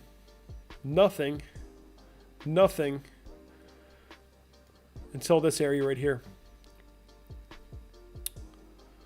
So we just came up to the only thing that happened at this exact price was, I guess, this daily candle close around that area, around 5,800, kind of. There's really not much else going on here. So pretty interesting spot to close the daily, kind of like in no man's land. Guys, in the chat, let me know if you think Bitcoin will go up. Sorry, I'm stuttering right now. For the next daily candle, do you think Bitcoin's going to go up? Or are we going to reject and see a major rejection and like a confirmed local top? Click 2 if you think we're going to see a confirmed local top. Click 1 if you think we're going to be going up to hit some of these targets, maybe 6.1, 6.2, or 7.2.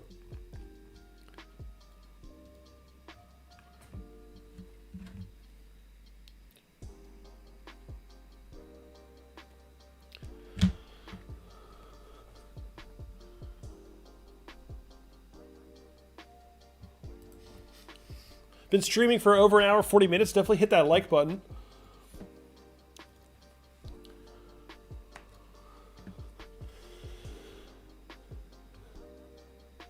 Seems like most people, actually it's pretty split. Right now the chat just became pretty split. Seems like half the chat thinks we're going to pull back on this next daily candle, and half thinks we're going to be going up through the next daily candle. You never know, guys. I mean, again, like looking at the daily, right? If we're looking at the daily chart, insane. I mean, this is an insane daily candle right now. Crazy, right? But we do have a slight parabolic trajectory.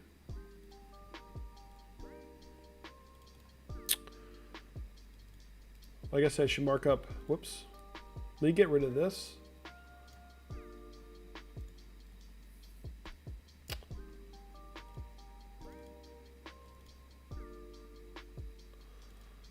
Wait.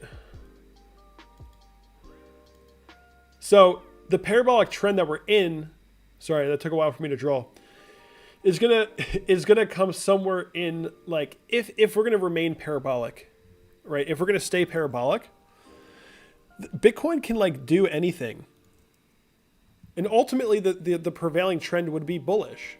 You see what I'm saying? So you got to stop caring about the short term.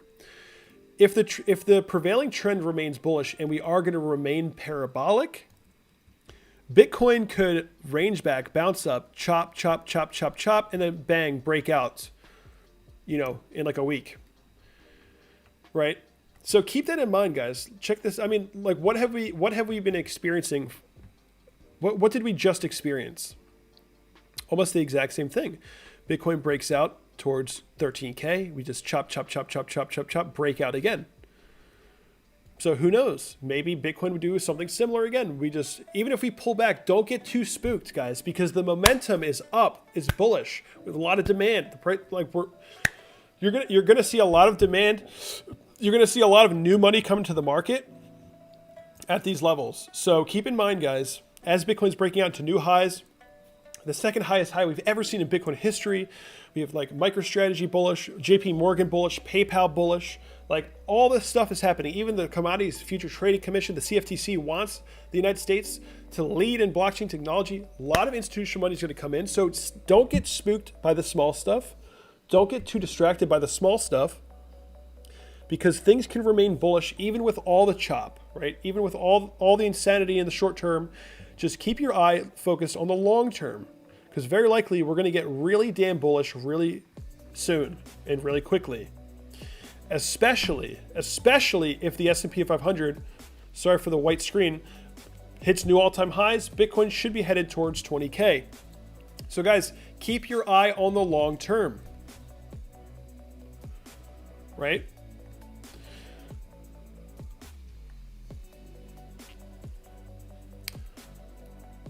That's just an example. I just wanted to give you guys some more perspective on how you could look at things, so that you kind of know what to expect, and you're not just like, you know, reacting to the chart the whole time. Because I know that's a big problem for a lot of new people.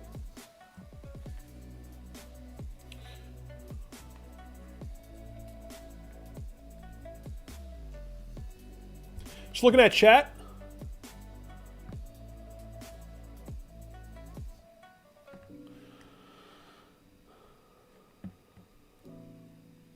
Alts aren't pumping just yet, guys. Not yet. Ethereum is going to be, I think, the indicator for that, which we're chopping at resistance right now. We're just right at the resistance. Ethereum is so close to getting a breakout. So close. And Chainlink very neutral here.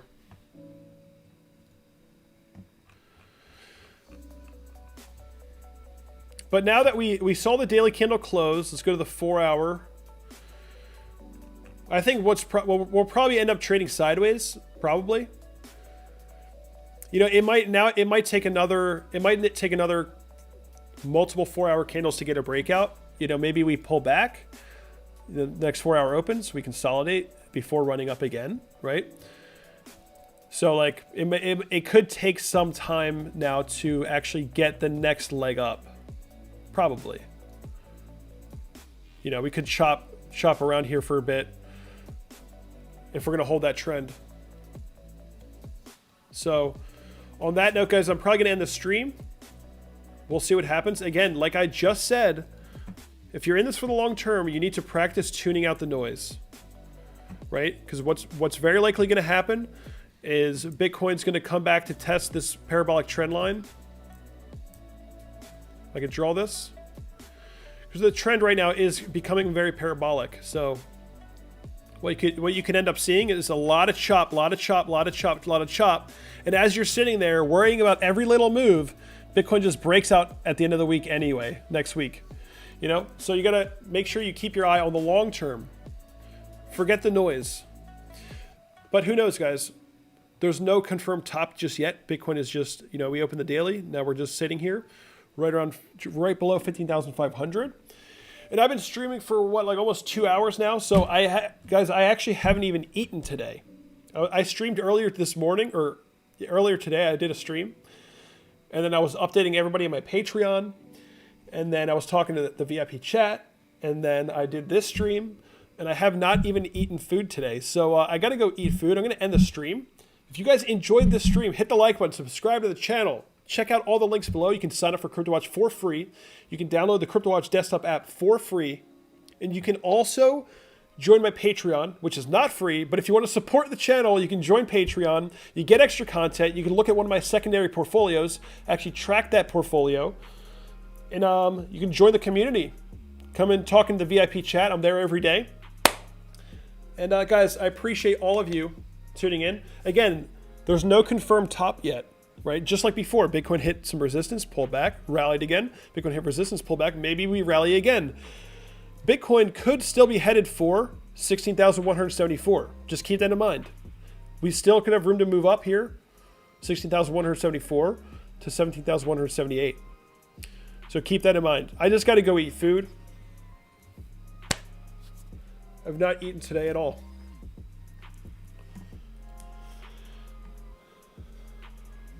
But yeah, guys, I appreciate you all tuning in.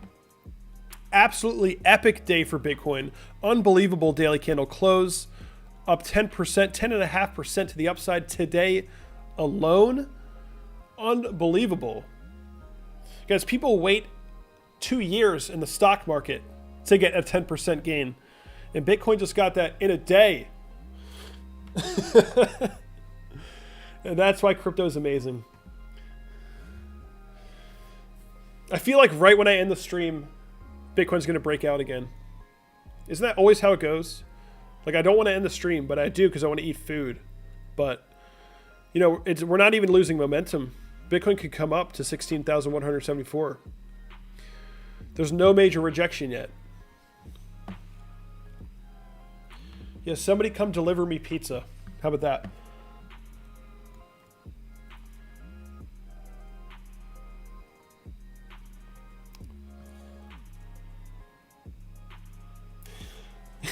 Francisco says end your stream. Yeah, guys, so if anything happens later tonight, maybe I'll go live again. If not, I gotta make a YouTube video tomorrow. I haven't made a YouTube video in like a week. I've only done live streams. So tomorrow maybe I'll make a video. If not, I'll probably go stream again. But for now, guys, I appreciate you guys all tuning in. I appreciate you guys all smashing up that like button. Subscribing to the channel. We actually just crossed 31,200 subs, so that's cool to see. So I appreciate all your guys' support. Check out all the links below. Join the Discord channel. Follow me on Twitter. And I'll see you guys during the next Bitcoin pump. I'll see you guys soon.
So somebody is wondering in the chat, how do I have all these screens set up like this?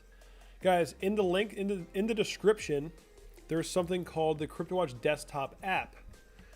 If you guys have a Cryptowatch account, you can download the Cryptowatch desktop app for free, and you can create custom layouts, right? So you can have this set up however you want, which is really cool. You can monitor the market any way you want. Like right here, you can see the spread on exchanges in real time. Right? You can have it set up however you want. So definitely go below. If you don't have a Cryptowatch account, create a Cryptowatch account for free, and then download the Cryptowatch desktop app for free. You got nothing to lose, guys. Click those links below. Sign up for Cryptowatch. It is totally worth it, guys.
Oh, baby.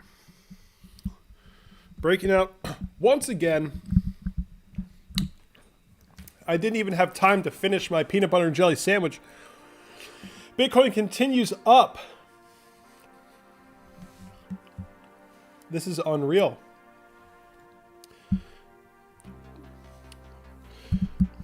So Bitcoin now testing 15,860 US dollars on this lovely Thursday night here in the United States.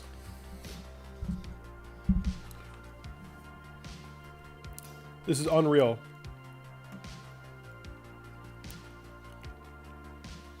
Here we go. What else do we got going on? Ethereum trying to get above 420. Bitcoin ranging up to 15,900.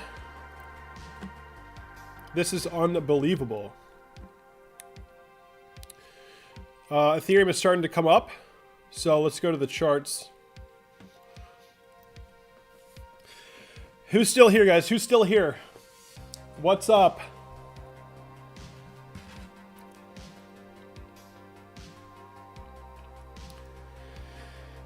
Guys, let me know in the chat. Click 1 if you're still here. Click 1 if you're still here in the chat.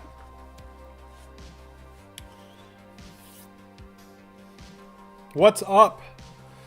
I just came back. I was in the middle of eating a peanut butter and jelly sandwich, thinking that the stream was going to end. And it didn't end. We're breaking out again. The next target, 16,174. What is up, guys? Guys, also in the chat, let me know where you're tuning in from. What country are you in? You know, I actually just took 2 pieces of bread, put peanut butter on one, put jelly on the other, and then put chocolate chip cookies inside of the peanut butter jelly sandwich and ate it. That's what I just did, which that was the fastest thing I could eat. It seemed like a great idea. It was pretty good.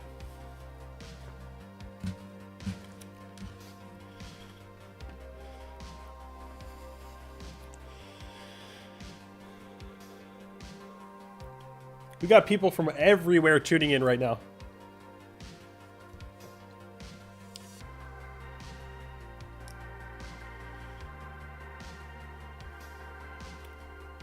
So I asked you guys in the chat, where are you guys tuning in from? And we got people from Germany, Belgium, India, USA, Saudi Arabia, Netherlands, Canada, United Kingdom, India, Estonia, Poland, South Africa, Mexico, USA, Sweden. I'm actually a Swedish citizen, by the way. I live in the United States, but I also have a Swedish citizenship. So I have 2 citizenships, the United States and Sweden. We got people from Romania tuning in, Philippines, the Dominican Republic, Kazakhstan, Singapore, Philippines, Vietnam, Brooklyn. What is up, guys? Brazil is in the house. Brazil is in the house. Pakistan's in the house. Oregon. Greenland is in the house. This is crazy. We got people from everywhere. But nobody said they were on the moon, though. Oh, there we go. Somebody just said it. There's always someone that says they're on the moon. Amazing. The whole world is watching Bitcoin right now. You know, this is somebody in my Discord said one time, they said Bitcoin bull markets are global cultural events. And it's true. But it's like a global cultural event when Bitcoin goes up. It really is. It's amazing. And everyone comes together. Get the whole world watching on the internet here, watching my stream. People, and I wonder who else. I'm curious now. So Bitcoin's moving up, 15,800, almost 15,900. So if I type in Bitcoin live, I'm just curious to see who else is live.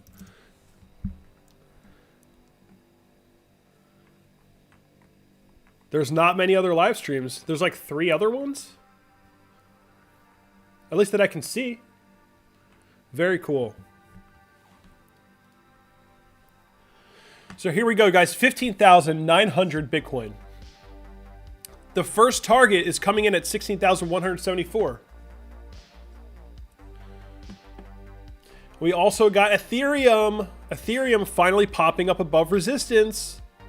This is really awesome. Check this out, guys.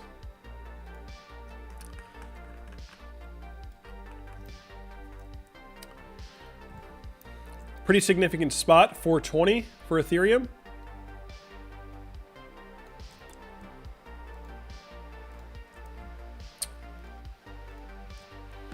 We're coming up. Ethereum's coming up finally, which is no surprise after the ETH2 news.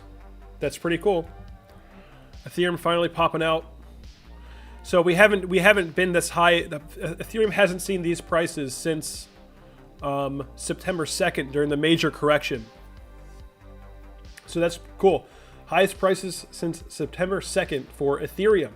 We also got Chainlink attempting to get a push. Like I was saying before, we got to get above this upward sloping trend line. Chainlink is attempting to get a push. So that's pretty cool. So you know, everything is starting to come up. We need to get a daily candle close above this previous upward sloping trend line for Chainlink.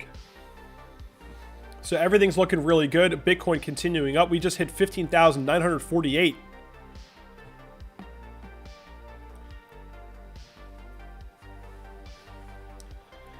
We're getting close, guys. We just hit prices $50 away from 16,000. 16,000. Unbelievable. 20,000 tonight. No, I'm just kidding, but who knows?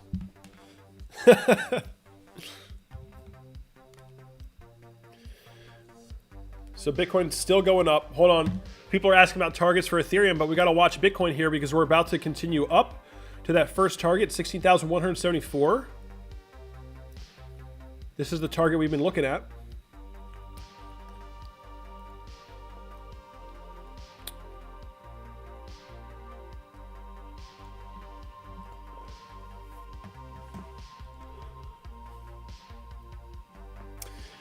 Here we go, guys. We're mid-run now, headed towards 16K.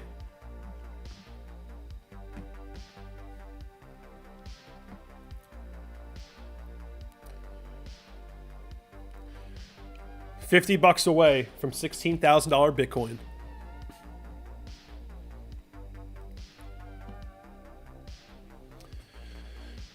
We're inching up. We just hit 15,670, 15,967.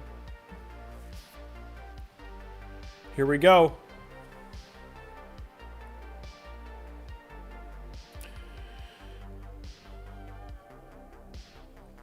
Looks like we're not sleeping tonight, guys.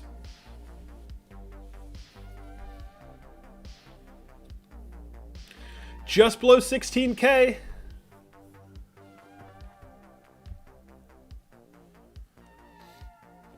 Let's see what Bitcoin's got.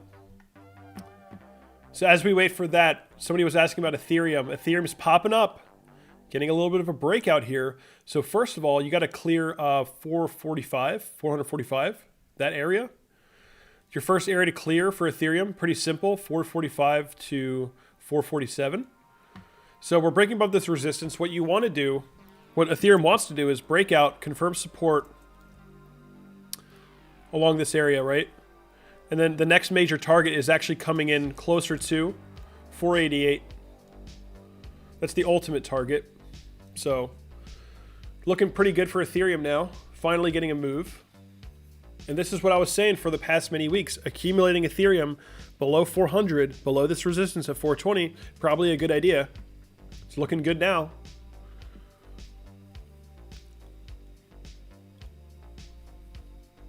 Bitcoin's still above 5,900. Ethereum now pushing above 427.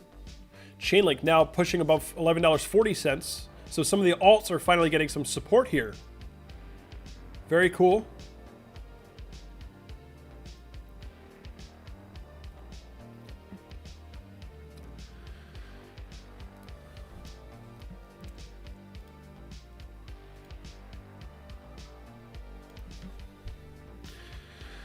Let's see what Ethereum's got. Coming up to 428. Let's see what Ethereum's got.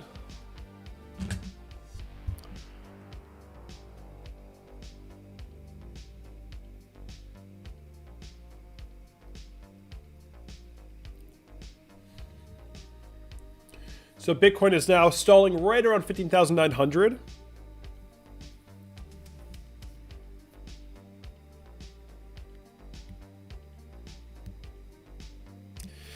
Somebody says, Kevin, does it worry you that everything is going up too fast? Well, really, it's only Bitcoin that's going up fast. Nothing else is really going up fast, right?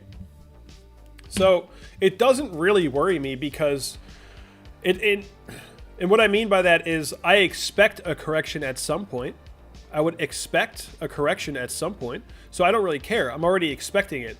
And I'm in here for the long term. So even if there is a correction, I don't care. I don't mind. I'm going to ride that wave, buy some more on the dip. And, you know, the same thing happened here, right? Bitcoin's running up and people are like, oh my God, it's going up too fast. We correct, we run up again, hit a higher high. Oh my God, it's going up too fast. We correct, we run up, we hit a higher high. Oh my God, it's going up too fast. We correct, go up again. So, you know, you could get scared of these little moves or you could just ride them for the long term, which is usually the best option, to be honest.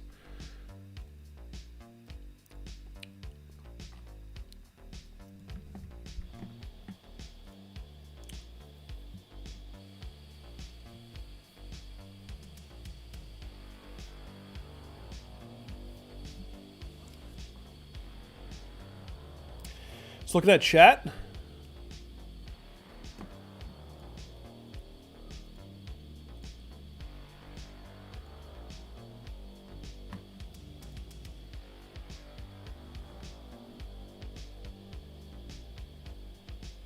Why do people keep saying that? I'm not even gonna answer that.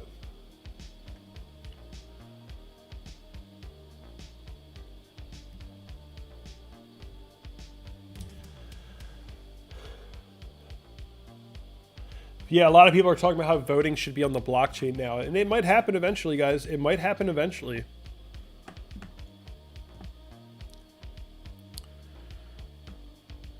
It would be nice to see Ethereum close above this resistance tomorrow night with this daily close. Bitcoin is still postured for a continued move up.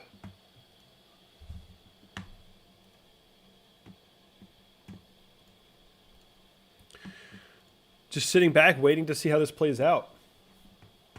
We've already discussed why these are the targets many, many times.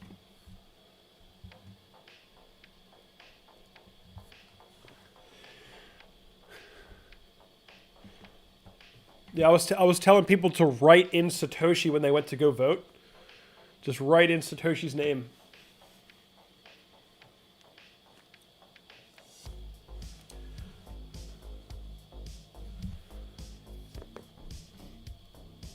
Guys, it doesn't matter. You know, people are always like, oh my God, if this person gets elected, then it's going to be so bad for Bitcoin. Or if this person gets elected, it's going to be so good or bad for Bitcoin, whatever, right? Guys, come on. It doesn't matter who's president. It doesn't matter. Like, people are like, Joe Biden wants to increase taxes. Everyone's going to sell Bitcoin. How does that make any sense? That doesn't make any sense, guys. These are just weird ideas that everybody just like shoots around on social media. That's not at all how this works, right?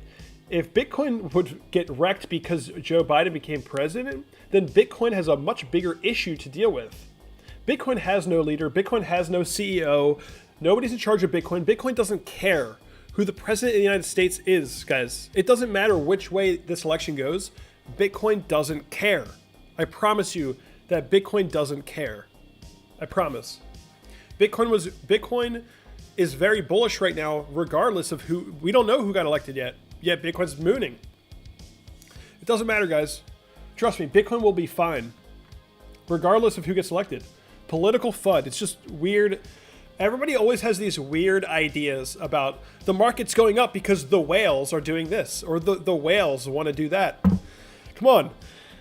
It's not just a whale conspiracy all the time. It's pretty clear what's going on. We got all these major corporations, major companies buying Bitcoin, right? We got like MicroStrategy stepping in, buying hundreds of millions of dollars worth of Bitcoin.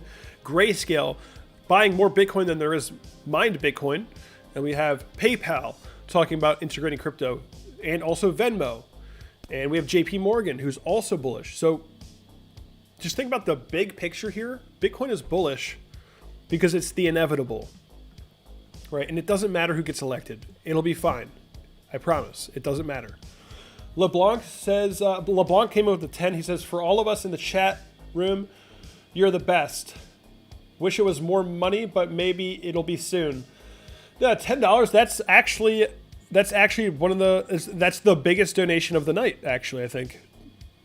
So LeBlanc, you're already setting records for the stream tonight. So I appreciate that dono, and I appreciate the compliment. That's awesome. I'm glad I could be here to cover the pump for you guys. So Bitcoin is now pushing up again. We're coming up, coming closer and closer to this target at 6,174, 16,174. Let's see if we get a breakout again.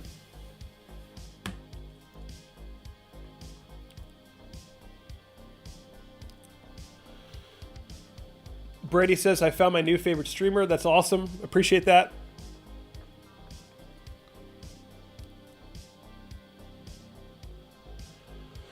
Yeah, guys, I mean, my channel, I normally do videos. Most of the time I'm doing videos.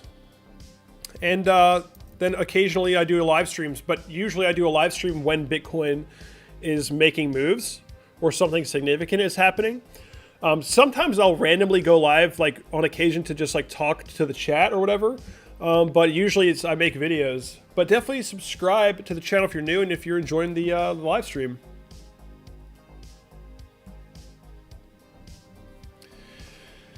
Yeah, I mean, Bitcoin is now coming up to that $16,000 price level.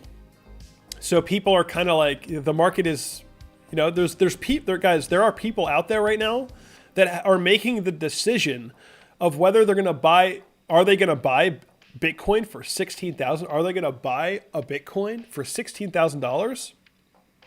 That decision is about to be made by the market, right? If there's enough people that are willing to buy a $16,000 Bitcoin, we'll probably push up to at least 16,174. If everyone's spooked and they're like, I don't know if I want to pay 16,000 for a Bitcoin, then we might not get that, right? So the market is literally making a decision right now of what it wants to do. And we're going to see how confident people are.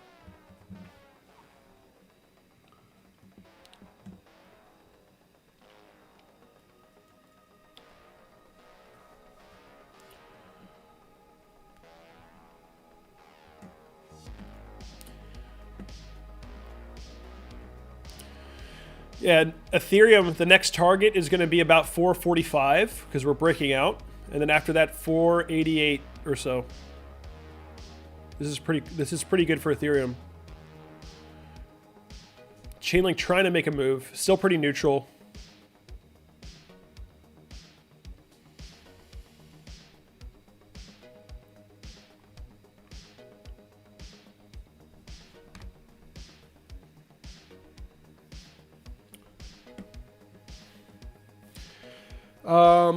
Somebody says, I don't think the market is ready for a bull run. I think it definitely is ready for a bull run for sure. I think the Bitcoin market is ready for a bull run, guys. There's never been a better time for a Bitcoin bull run. I'm telling you. The cycle length is almost the same as the last one right now. Very similar timing as the last bear market to bull market.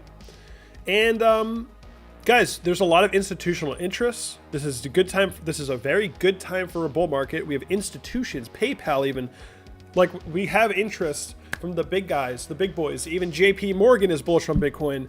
And we have trillions of dollars being printed, you know, that, like, literally this is why Bitcoin was created, was to hedge against the devaluation of fiat currency. There has never been a better time for a Bitcoin bull market than the year 2020 post COVID-19. This is the best time. And not even that, guys. I mean, the S&P 500, is also looking like it wants to see a breakout. I'm very sorry for the, I have to log in. Everything reset on my computer. The S&P 500 is looking like it also wants to go into a new all-time high. And the last time this happened, I've said this many times already, was 2016. The exact same thing, guys. Right here. Election week was right here. Then we confirmed a break of the all-time high. Got very bullish in the stock market. Ran up for the next year. Very similar setup. We have the election. Getting very bullish now. Maybe we'll run up for the next year. If we do, Bitcoin's going to go to like 100K. Simple as that. We'll see though. Anything's possible.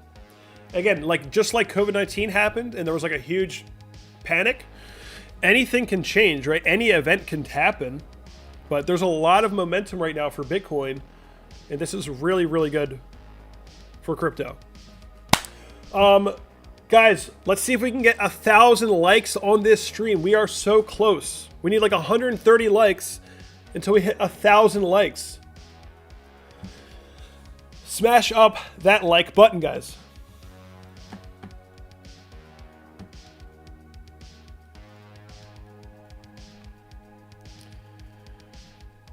This run is insane. This was the election night right here. The end of election night. And since the end of election night, it's just been an absolute parabolic run.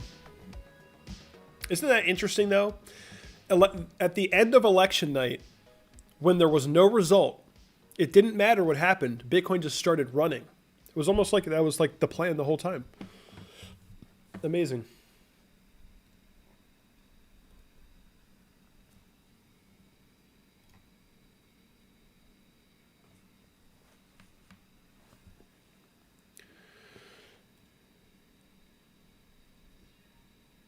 Yeah, when the COVID-19 crash happened, I was also buying a lot of Chainlink on that dip as well. I mean, I was buying Chainlink for like $1.85, like before and after the pandemic, like right before that initial run up, and then we crashed right to the same support.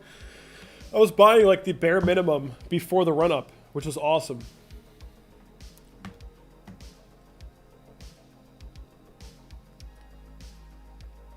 Again, guys, I don't think the election results are going to affect... Ultimately, it's not going to affect Bitcoin that much, right? It's not. I mean,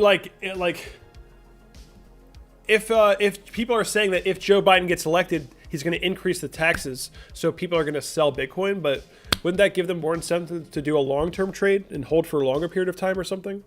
I don't know. It just, that narrative doesn't really make sense to me. I don't think it matters who gets elected. Yeah, the time to buy would be on the next major dip. Like, if you buy now, you're FOMOing, which, if you FOMO'd at any point during this run, you've made money. So, just like 2017, you're getting awarded, you're getting rewarded for FOMOing right now, right, on this run up. You're actually being rewarded for FOMOing and acting on your emotion, which is something that we did see in 2017. If you guys remember, in 2017, everybody thought they were a genius. Everybody was buying Bitcoin, and Bitcoin just kept going up throughout the whole year of 2017, and people thought they were geniuses. They were like, oh, look how much money I'm making. But in 2017, you got rewarded for FOMOing the whole time. And it's almost like that's almost what's starting to happen right now. Now, I'm not saying you should FOMO at all, but I'm just saying it's starting to happen that way, where people are getting rewarded for FOMOing. The chart is looking insane right now.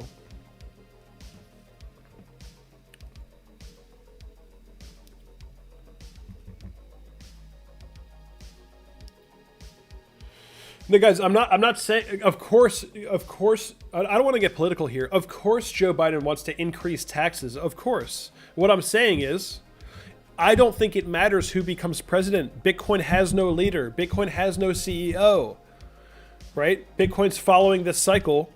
And if the stock market's bullish, Bitcoin's bullish as well, right? And the stock market is nearing all-time highs right now. So we're like right there. So everything is bullish, right? Doesn't matter who gets elected right now. The only thing that could stop anything from this bull run from happening is some sort of crazy second wave of COVID-19. That's it. At this point, I think we're looking pretty good.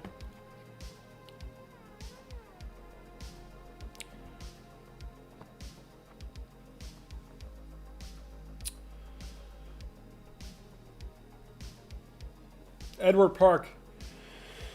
What's up, man? Welcome to the stream. Glad to see you here. Edward Park, one of my original supporters of this channel.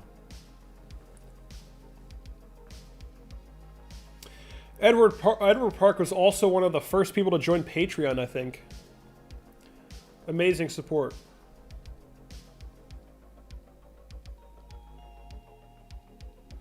Just reading chat, I've missed a ton of chat.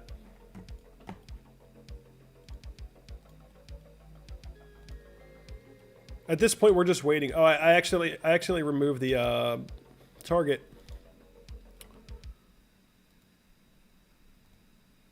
Whoops. Gonna place that target back, which we're coming up to right now.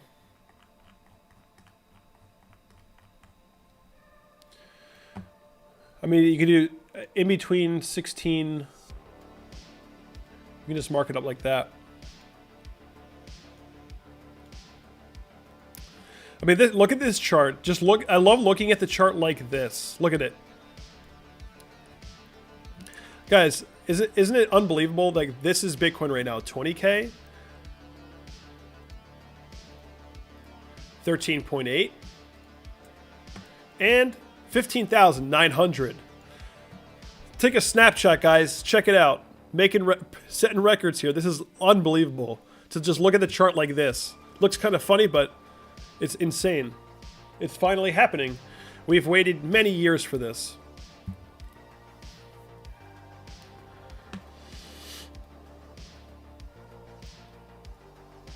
Here we go, guys. Still pushing, still pushing. Coming up to the first targets.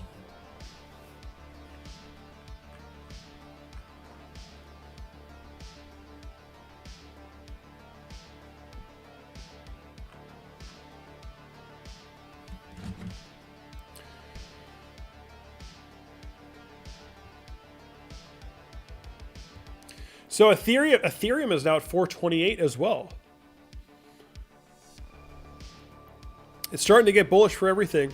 There's at least support coming into most assets now. Because this is going to draw a lot of attention, guys. This is going to draw a lot of attention, this run. We're going to see some more money coming in, some new money coming in soon, I think.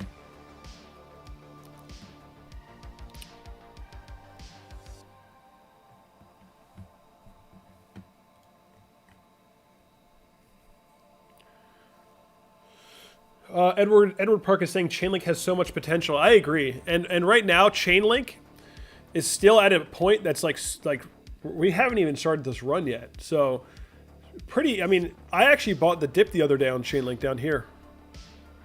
I bought this dip. I think it's a pretty good opportunity. Again, the setup is not great. It's not a good setup per se, but I like Chainlink fundamentally, so I bought the dip. But right now we're in a pretty neutral spot. Below the resistance, sorry, above the downward sloping resistance, below the upward sloping trend line. Very neutral, but it is what it is.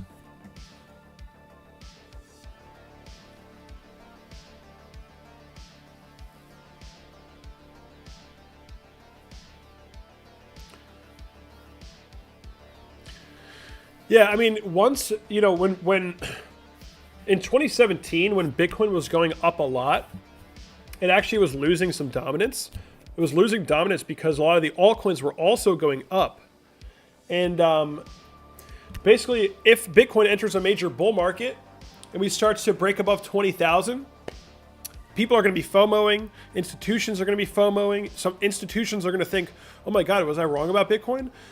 All my competitors are buying in. I need to buy in too. Right? So there's going to be institutional FOMO, right? And also, obviously, retail FOMO. But I forget where I was going with that point.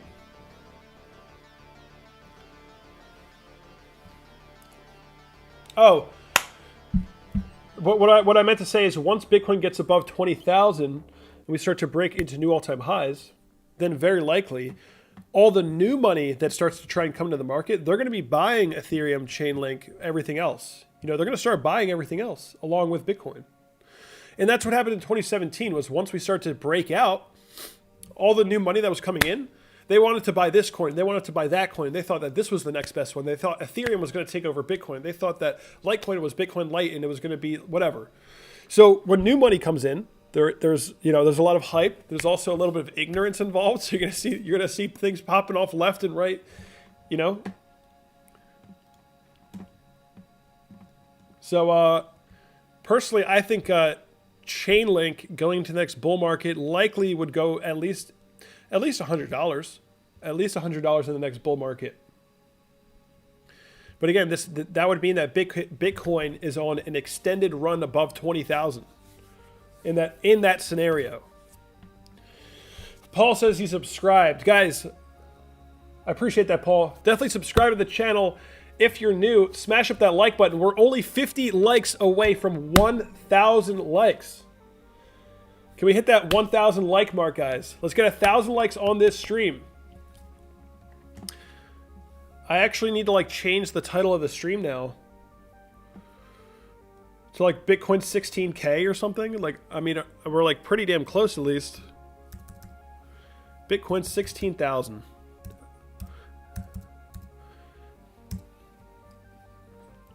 Bitcoin 16,000. That's the title stream. It's crazy. Or actually, I'll just do Bitcoin Breakout live stream 16.2K next. Bitcoin Breakout, 16.2K next.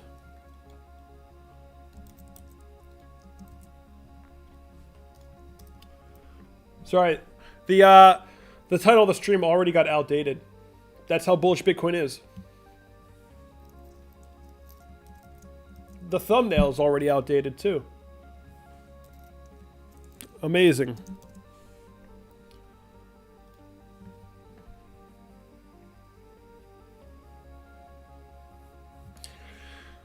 What price was I forget what price I began streaming at.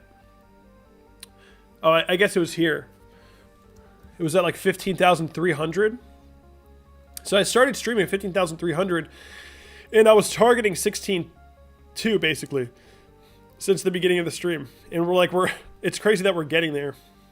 We're actually getting there. How long have I been streaming? Oh man. Let's see. Coming up, almost 3 hours stream, guys. We need 15 likes to hit 1,000 likes. Smash that like button for the 3 hour mark on this stream. 3 hours.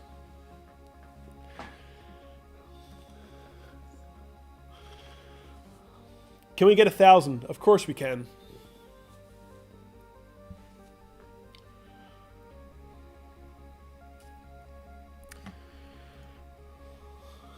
Boom! 1,000 likes. Fireworks for 1,000 likes.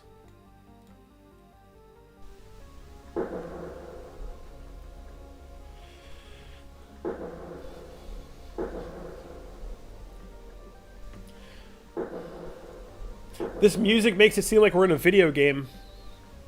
I'm just not sure what to put on next here.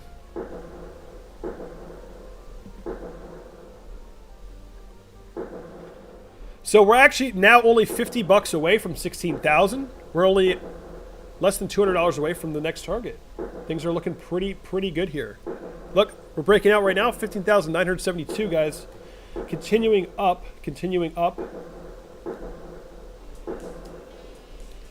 Let's see.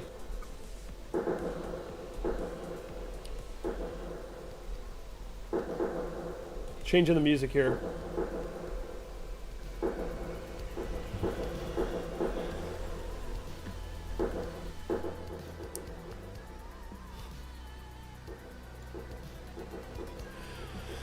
Coming up on 16,000. There's nothing to do other than just watch in awe as Bitcoin moons.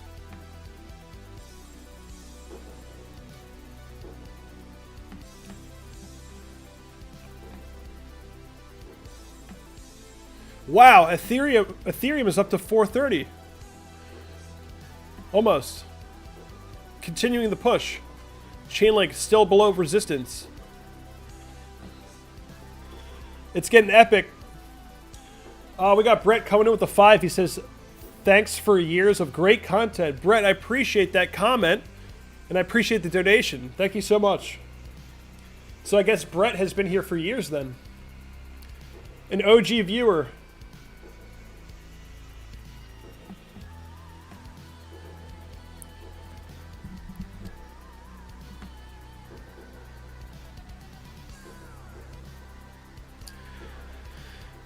Again, the market is like playing chicken with that 16K level. We're so damn close.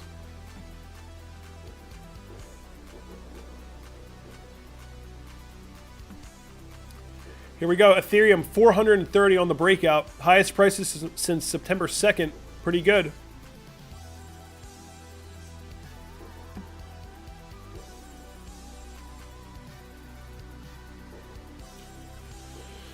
OG Vlad says, you need big money to make real money.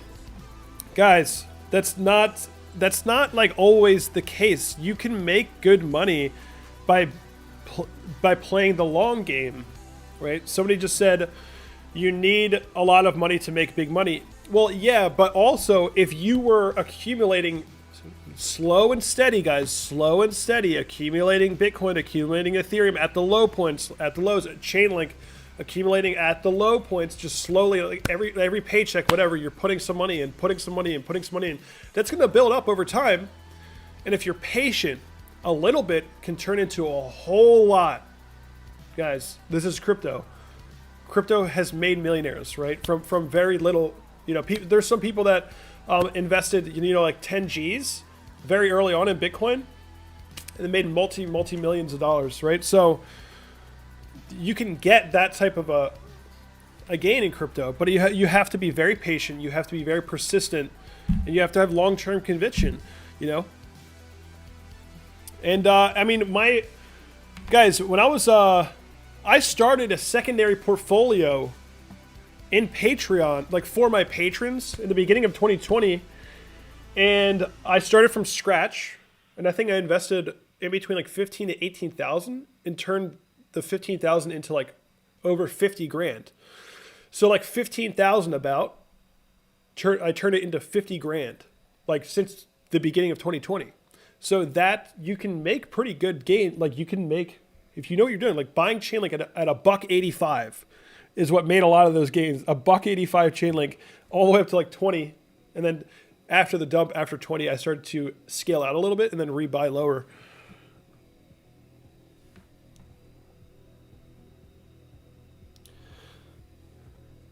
Guys, oh my God. I gotta give you guys a lecture on the word dumping. It's so misused. It's so misused, guys. I don't know what it is about the crypto market. I don't know what it is. But, okay, so Bitcoin just went from 15,977 down to 15,906. Really nothing. And people are saying that, oh my God, Bitcoin is dumping. Like, you're not using that word correctly. Actually, Bitcoin's doing nothing. It's just sitting here at the... I hate when people do that. It's my biggest pet peeve in the crypto space is when people say pumping when nothing's happening, and they say dumping when nothing's happening. It literally, we're dumping upwards. We're dumping to the upside right now, guys.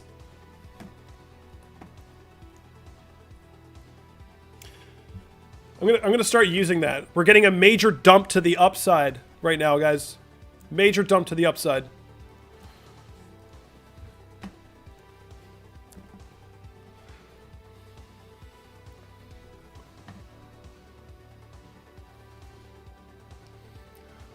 Amazing.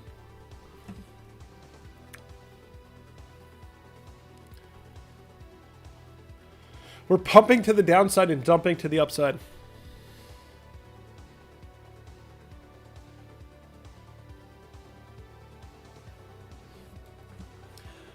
People are talking about how their alts are wrecked. That's, yeah, I mean, that's just how it is, guys. When Bitcoin pumps, your alts aren't going to do much. Like, Chainlink has been doing almost nothing.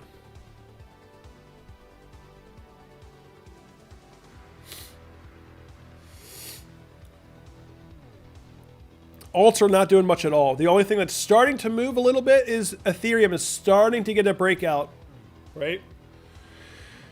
It'd be nice to see 445 on this run. And then if we can, you know, flip resistance as support after 445, we'd be headed for 488. That's kind of it. That's really all you want to see.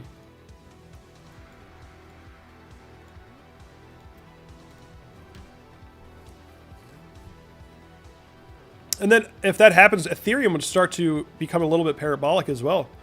If we break above 488, it's going to get really bullish. But we'll see.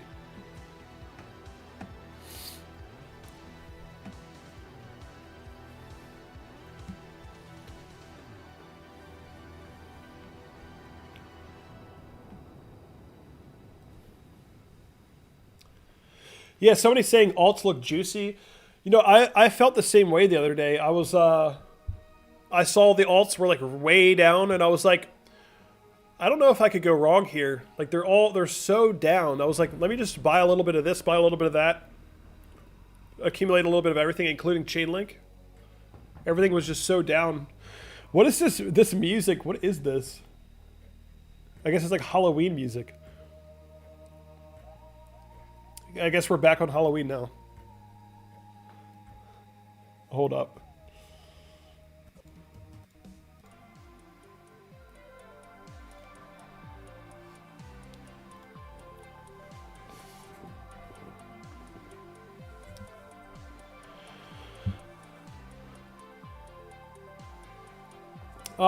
So Joseph is saying, what makes a crypto OG? Or how long do you have to be in the market? I mean, you know, some of the original OGs would say that I'm not an OG, but, you know, in my opinion, if you were like getting involved in 2017, 2018, like on the run, whatever, or before, if you were getting involved somewhere in this range and you've stuck around, you know, I would say you're getting close to an OG. After the next major run up, maybe you could call yourself an OG if you were getting in around this time. I don't know. Don't ask me. See, I was getting in. I got introduced to Bitcoin in 2014. I didn't buy any though, and then my older brother was accumulating Bitcoin at the lows, and that's how I got introduced to it. So.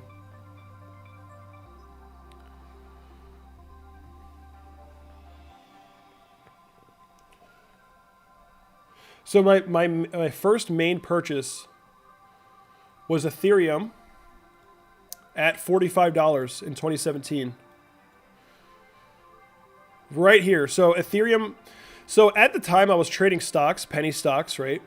And one of my mods in Discord, if you're in the Discord, you've seen him, his name is Jolie J. His older brother told me to buy Ethereum. I was working in Los Angeles. I was on a train going home from work. And then Joel texts me. He goes, yo, my brother thinks you should buy Ethereum.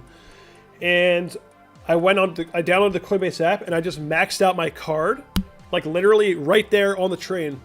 And then ever since then, you know, I felt the magic of crypto. That was like my first big entry into crypto. It was right here.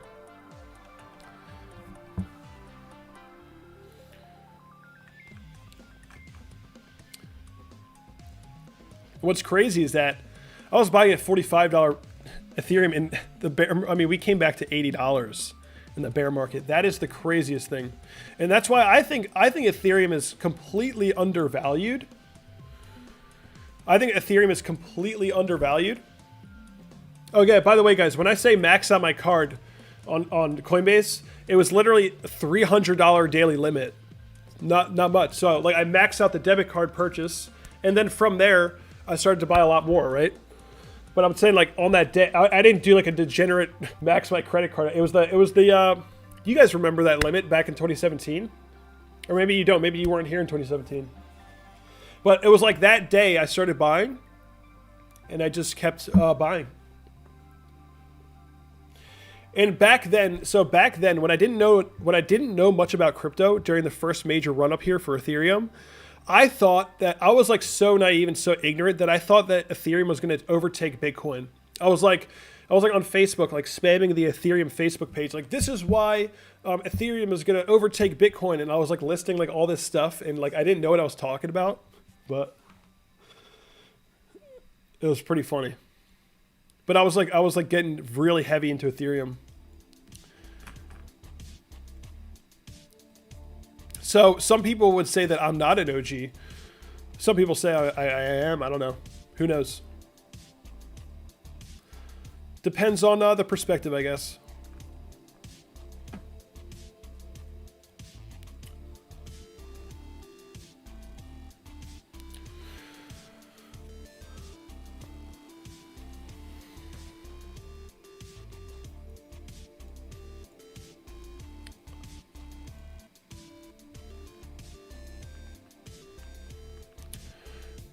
Bitcoin is so damn close.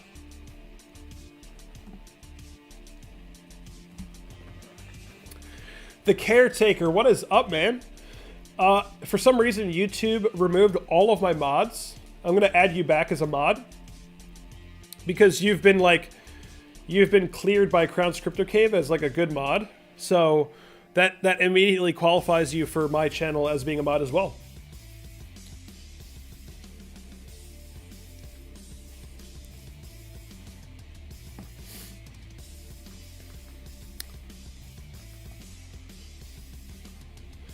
Wait, did that not work?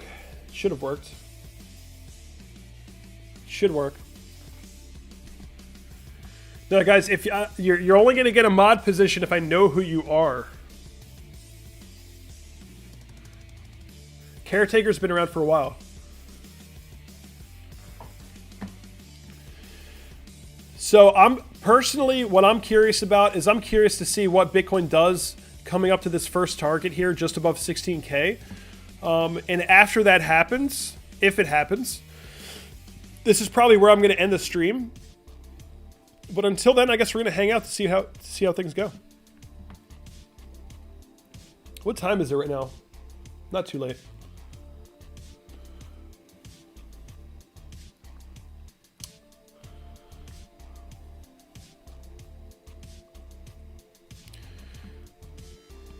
Yeah, I don't really see... People keep saying there's a big correction incoming. Yeah, maybe, but...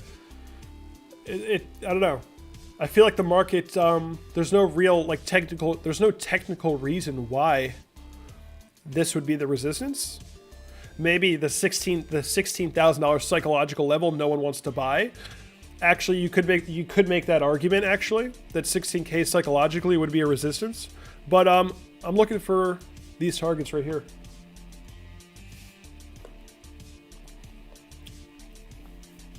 Me and Crown have like spoken like very briefly, not all too much.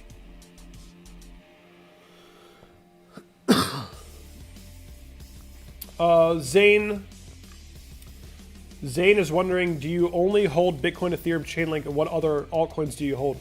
Well, during the DeFi hype, I was buying all kinds of stuff, and I made pretty good money on some of them. Some of them were like okay, some of them did poorly. Just like buying some stuff that I'm, actually 80% of the coins that I bought during the recent DeFi hype, I actually would buy them again.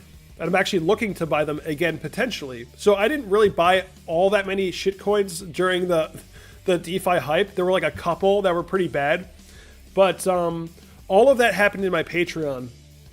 So I'm only holding a couple others other than Bitcoin, Ethereum, Link. But that's like what my Patreon is for. And once alt season starts up again, which obviously right now it's not, I'm going to be looking towards other coins to also get as well. But yeah, that's what my Patreon is for, guys. Like, so you can see what I'm interested in, what I'm doing, what I'm buying. Like, if you join Patreon, you get an insight into my second portfolio. Like you can track the addresses and all that stuff too. Like that's like why people join Patreon. But we're kind of stalling out here just below 16K a little bit.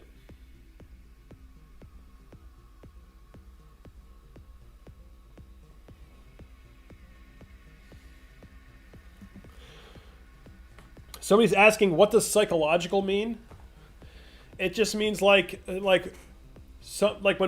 traders are looking at the chart right now, or people that want to buy Bitcoin, they see that we're coming up to a whole number. Because, I mean, it's like the human mind. It's like 16,000, 3 zeros. And they're thinking, the brain makes that significant. It's like, do I want to buy at that number? And some people are probably thinking, 16,000 is a little bit too much. We're coming up to that. The whole number is kind of... it makes your mind think about things differently. Like you could be like in the mid 15K range, and then maybe you'll FOMO easier. You'll FOMO easier into the price if we're in like mid 15K. It's like or whatever. But you come up to that 16,000 level, 3 zeros, and you're like, do I want to do this? Do I want to buy this now? Maybe not. Maybe it's too much. I don't know. So like the market kind of stalls. I think that's probably why we're seeing a little bit of rejection here. But again, as I was saying earlier, we have this parabolic trajectory, which we are well within. We're well within it right now. That trend is crazy, right? We're looking really, really good right now overall. It's looking really good.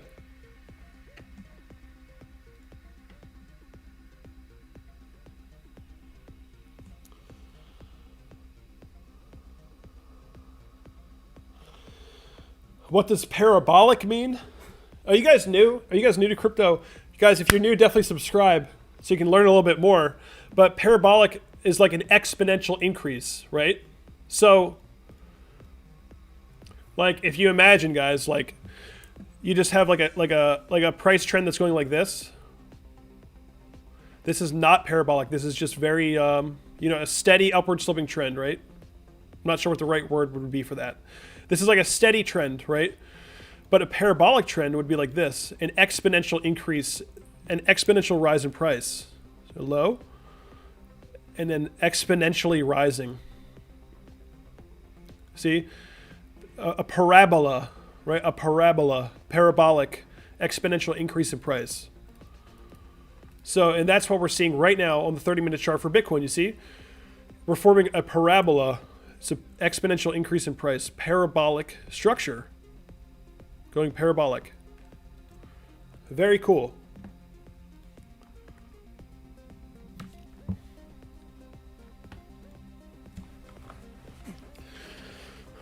Looks like we have momentum still, guys.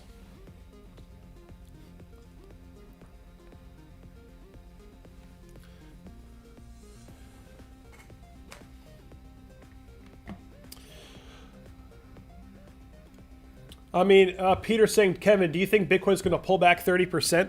Well, it depends, We might run up to 16.1, 16.2, or even as high as 17.2 before anything like that happens, This thing could go, we could get like a real blow off top here where we hit 16.2 and then like people think it's over, but it's really not. And we actually like continue up, And I mean, maybe later we get some kind of correction. Who knows? It's very hard to determine how the market's going to play out in a moment like this. In these moments, all I do is I just sit back, relax, and watch the chart. This is why you prepare before the run. This is why you accumulate at the low points, and you be patient and you wait. You just wait. You prepare. You want to buy in before things go up, right? I mean, I know this sounds like so standard or whatever, but it's like people don't get it. Guys, when the market crashes and people are panicking and they're going, oh my God, and the news is like, oh my God. And it's like, it's like the end of the world, and it's like, oh my God, Bitcoin's going, and you see Bitcoin's at 4K, and people are saying it's going to go to 1K. I mean, guys, when the market crashes, you buy, okay? And a lot of people, they think they understand that, but they don't. They get too scared. For some reason, people are not comfortable buying after a crash, but they're somehow very comfortable buying up here. It doesn't make sense, guys. You got to flip your mindset. When the price is scaring the crap out of you because it's crashing, that's when you buy. When the price is looking really enticing because it's mooning, you know, that's when you probably shouldn't buy or think about selling, or, you know, just be careful, right?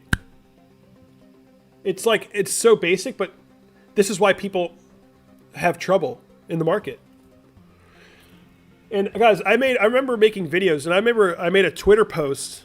I made a Twitter post literally right as this weekly candle closed at 5K. You can watch it. And I was saying, well, we have record volume. And when do we get record volume? We get record volume when we hit 20K, when we hit the 3100 low, when we hit the 14K peak, and then we got record volume here. The only time you get record volume is when you get a major top or a major low. And the indication was so simple. It was so simple. It was like, yeah, this is probably a low, and we're going to reverse. And that was it. It was like the easy. This was the easiest bottom call I've ever made.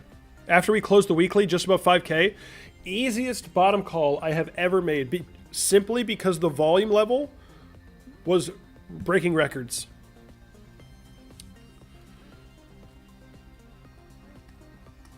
It was so simple.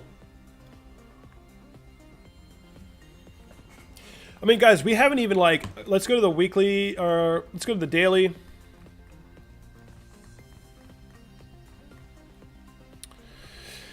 If you're looking at the daily chart here on Coinbase, the volume has not really picked up yet, not all that much, which means that it's less likely that we're at a market top.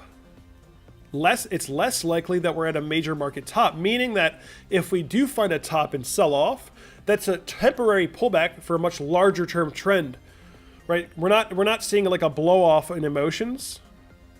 You know, we are getting an increase in volume, which is good. You want to see that, but we're not seeing anything crazy yet. Nothing crazy yet.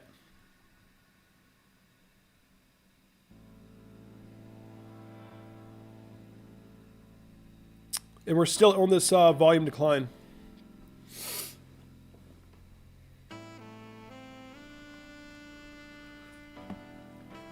We haven't even really gotten a breakout in volume. On the weekly chart, at least.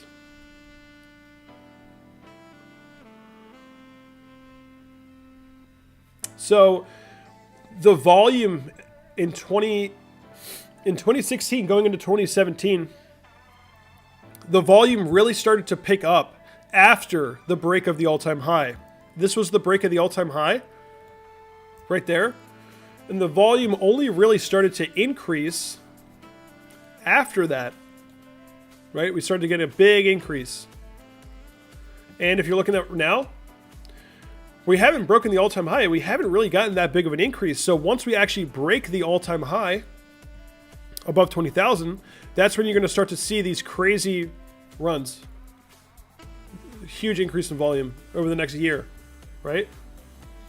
Probably. It's usually how it goes.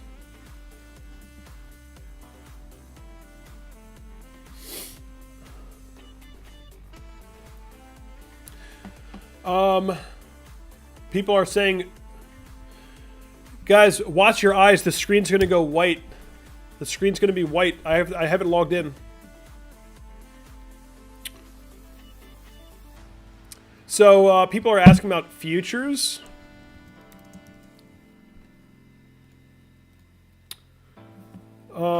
Yeah, we're down 0.34%. Not really much. You know, guys, a lot of times I see people look at S&P futures, like now, when it's like, we still have another 13 hours. Guys, we have another 13 hours until the trading day starts. In those 13 hours, anything can happen. You know? In those 13 hours, anything can happen. So what's happening right now for S&P futures is not really is not going to determine what happens tomorrow. Anything can happen. You know, is it more likely that we find rejection here? Sure, but anything can still happen.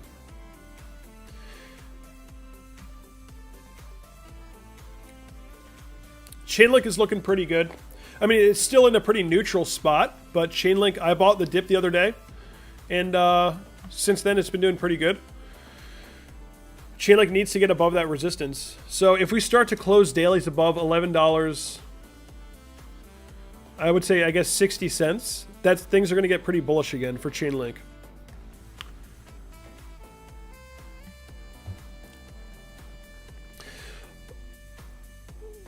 Long term, I'm very, very bullish on Chainlink. Short term, things are, you know, kind of neutral.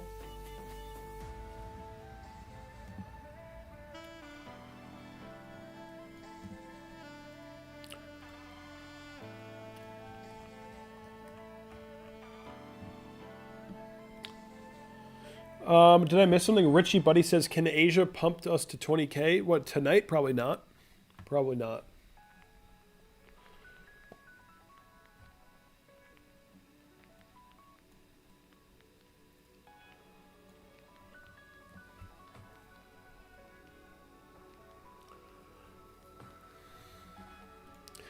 And we are so close. We have not gotten any major rejection yet, so we're just stalling out a little bit.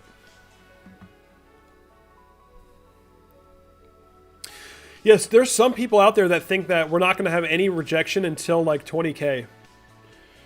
I mean, who knows? I think it's more likely that we would, but this chart looks pretty amazing as it is right now. We only have 20%, less than 20% until the all-time high. 19.68% until the all-time high. That's how close we are, guys. We're so close.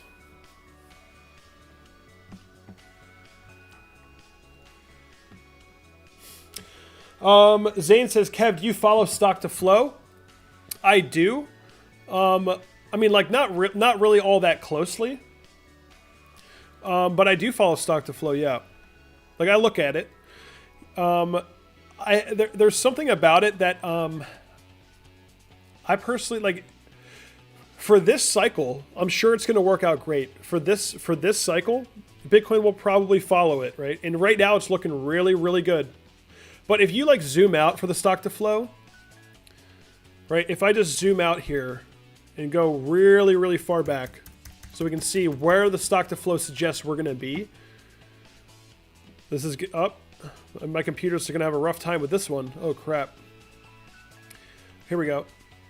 So here's this, like, the problem with stock to flow is if you look at where, unless I don't understand this correctly, if you look at where it suggests we're going to be, like, is it really possible that Bitcoin's just going to do this up, up, up, up, up? Like, is that really how this works? I don't think so, right? At some point, we're going to break the model, I think. My theory is at some point, we're going to break the stock to flow model. I think, you know, the first cycle we were good, running up. Second cycle, we're good. I think this cycle, we're good to go. We're going to run up to, like, what does it say, 250K maybe, 100K or whatever, consolidate, maybe even the next one. But at some point, we're probably going to flatten out and actually break the model. That's what I think. Otherwise, we're going to, like, it's just like, I don't know, doesn't seem right to me that, I don't, basically what I'm trying to say is I don't think the stock to flow model is 100% foolproof. But, you know, we'll probably end up following it for the next couple cycles, at least.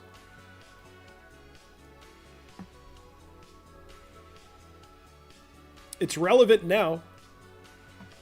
It's relevant right now.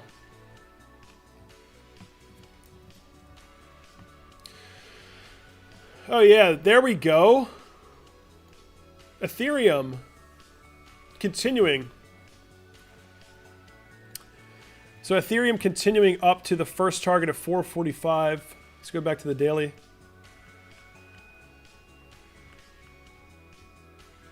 I got a lot of stuff running on my computer right now. I got all kinds of stuff running on my computer, so it's a little bit slow. But Ethereum is already moving up to that first target, 445. Currently at 435.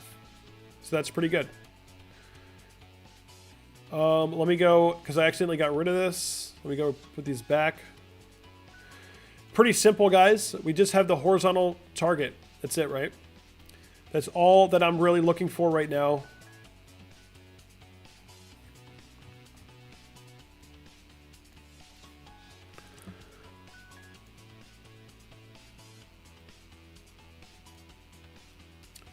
It's going to mark up that again.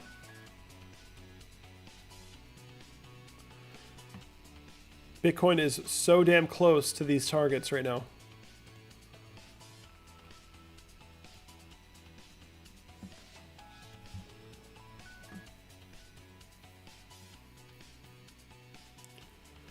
ETH has no mass adoption like Bitcoin. I mean, guys, you better believe that Ethereum is going to be mass adopted. You best believe it, because Ethereum, okay, Bitcoin is far beyond Ethereum in terms of mass adoption. Of course. There's far more adoption for Bitcoin. Bitcoin was well branded, or marketed, I should say. People know about, a lot of the people, if I go up to a random person, I say, hey, do you know about Bitcoin? They'll be like, oh yeah, I think I've heard about that. And I'll say, do you know what Ethereum is? They'll go, no. So there's the difference, right? So yeah, Bitcoin has had a much more adoption, but Ethereum, Bitcoin is the store of value. It is the value behind the crypto industry, the store of value, and the main trading pair other than USD. And Ethereum is the infrastructure, especially now with DeFi. So you best believe that Ethereum is going to get mass adopted, guys. Because even the Commodities Future Trading Commission, the CFTC, even they have said, we like Ethereum. We actually want the United States to lead in blockchain tech. We think Ethereum is great. We like it.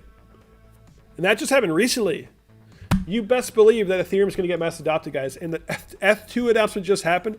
If you're sleeping on this thing, guys, if you don't think it's going to get mass adopted, you are sleeping. You're sleeping. It's coming up right now, continuing the breakout, coming up to 445. ETH is going to be the next major gainer in the market, in my opinion. That's my prediction. ETH will be the next asset to make a major gain in the market. Guys, if you're enjoying the stream, hit the like button. And also, subscribe to the channel if you're new.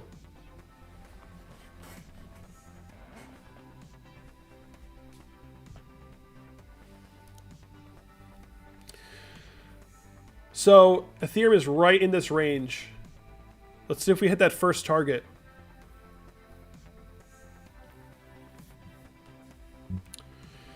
Guys, we already talked about Chainlink. We need to get above 11.60. If Chainlink can get above $11.60, then it's going to be pretty good.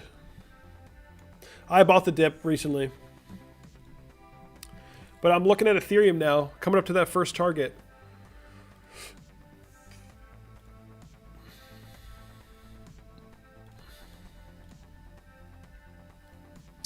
Yeah, for Bitcoin, we are in overbought territory on the weekly RSI. But that doesn't necessarily mean much if things are bullish enough. It could mean that we have short-term correction coming, right? You're looking at the weekly RSI. We're overbought now, well overbought, right? But let's check out the previous bull market as an example. What happened? We enter overbought territory, we reject. Same thing, reject. We become overbought, we reject. Now, in this current stage that we're at, we're actually somewhere like right here in terms of the, we're like 20% away from the all-time high. So we enter overbought territory. We hit the all-time high. This is the exact all-time high. We reject, rally up, reject, rally up. So, and Bitcoin remains overbought in the weekly.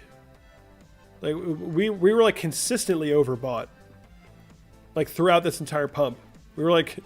So I'm not all too worried. We could still have room to move up into the 16K area, the low 16K range, maybe. And then at some point, depending on where we hit a resistance, maybe that's 16.2 or 17.2, you get a short-term rejection and then continue up. Get overbought again, short-term rejection, and continue up. Get overbought again. I think we're going to see something very similar. I'm not too worried about it. Again, like I keep saying, I do expect there to be a major rejection, but I don't care. It's part of the game. It's part of the plan. Seeing Bitcoin get a 30% pullback on the way to 20K or above 20K is part of the game plan. That is part of the game plan. We're gonna see that happen. It's gonna happen. It's part of the game plan. A massive 30% wick, whatever. It's part of the game plan. You better have it in your game plan too. It's gonna happen at some point. But right now, I'm not really all too worried. And I also don't care. I also just don't care. Now, I think this weekly is going to close generally bullish. We'll probably get this weekly to close somewhat bullish. Like in terms of what I mean is somewhere above 15K probably. Right? I think. We'll probably get this weekly to close relatively bullish or higher. Maybe we close the weekly above 16,000. Who knows? But I don't think we're going to see any major rejection until after this weekly candle closes. First, I think we're going to continue up, find some kind of resistance. Weekly will close. Then maybe we'll see some kind of major correction. Until then, I don't think so. But that's just a guess.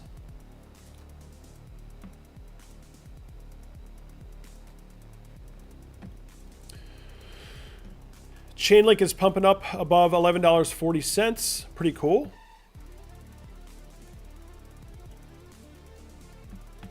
Going to see if we can continue up.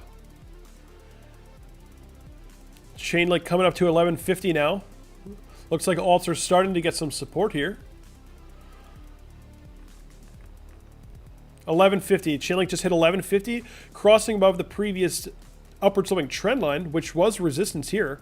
Chainlink is actually starting to make some moves. It's going to be nice if we can get Chainlink to come up above 11.60, 11.65 or so, this area right here.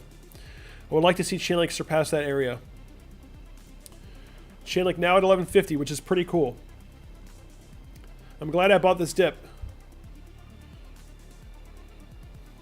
Very nice rebound.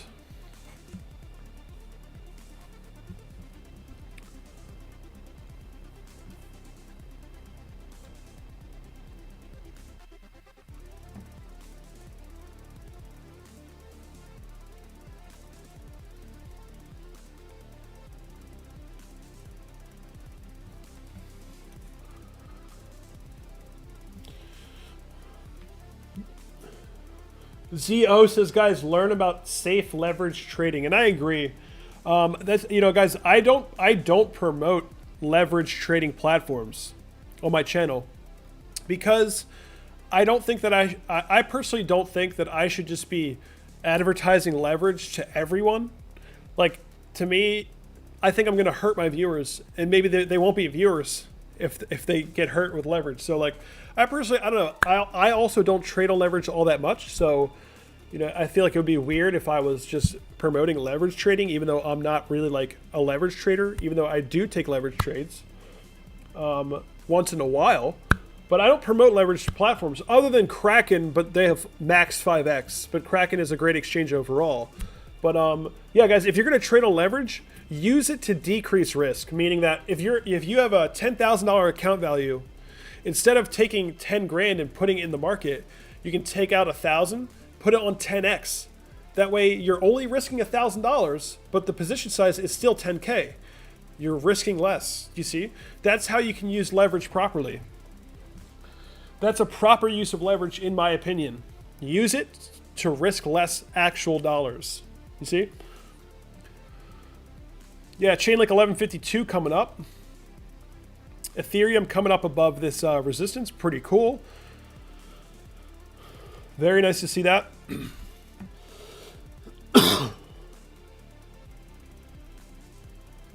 Mano Rod says, I'm new to Bitcoin. What is leverage? Well, I'm not even going to tell you.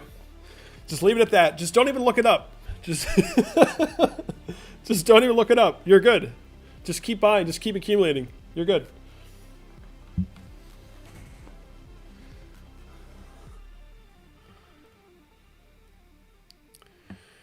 Man, I just want to see Bitcoin hit one of these targets. 16.1, 16.2.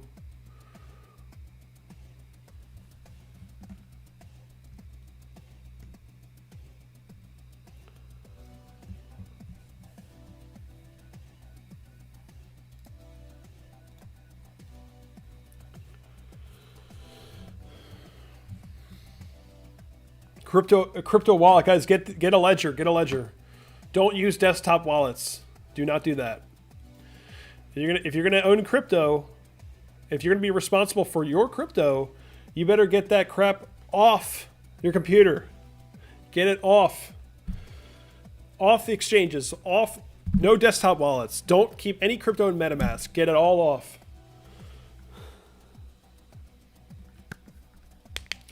Because, especially me, I'm a YouTube personality, so I'm gonna get hackers. Like I know I have hackers that look at my computer. Like if you're on YouTube, if you're a crypto YouTuber, you're gonna have hackers that look at your stuff. And I have no doubts that I've been hacked plenty of times by plenty of people. But you know, I have everything set up in a way that I'm secure. I'm good. Like no one's getting anything from me. There's no way. If I use MetaMask, I'm in out real quick.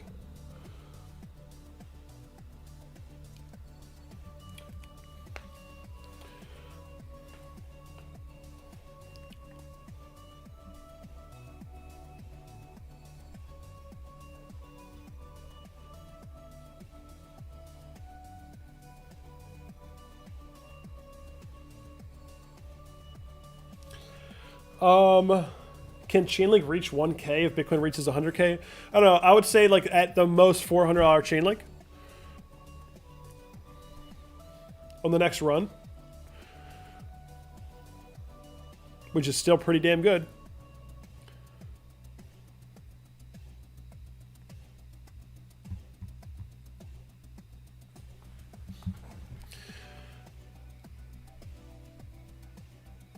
But guys, I honestly think I'm just going to end the stream now.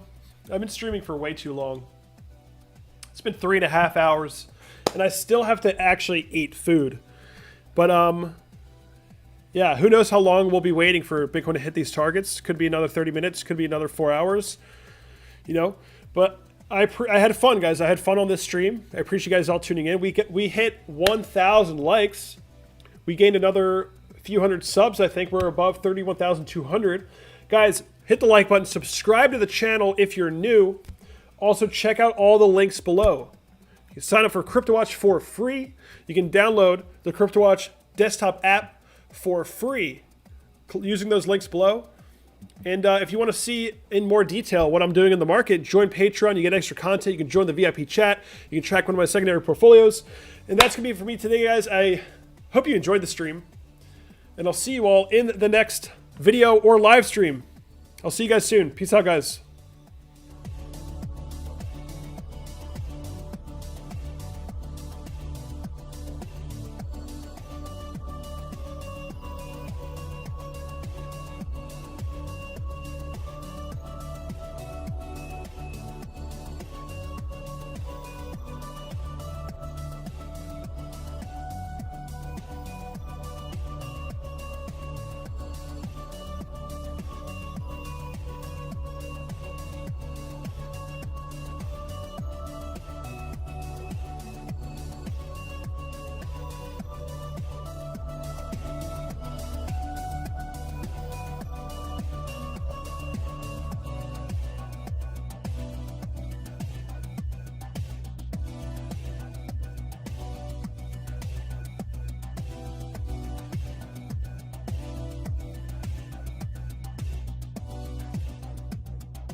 Big things have small beginnings.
Every time I try to end the stream, Bitcoin just keeps going up all day long.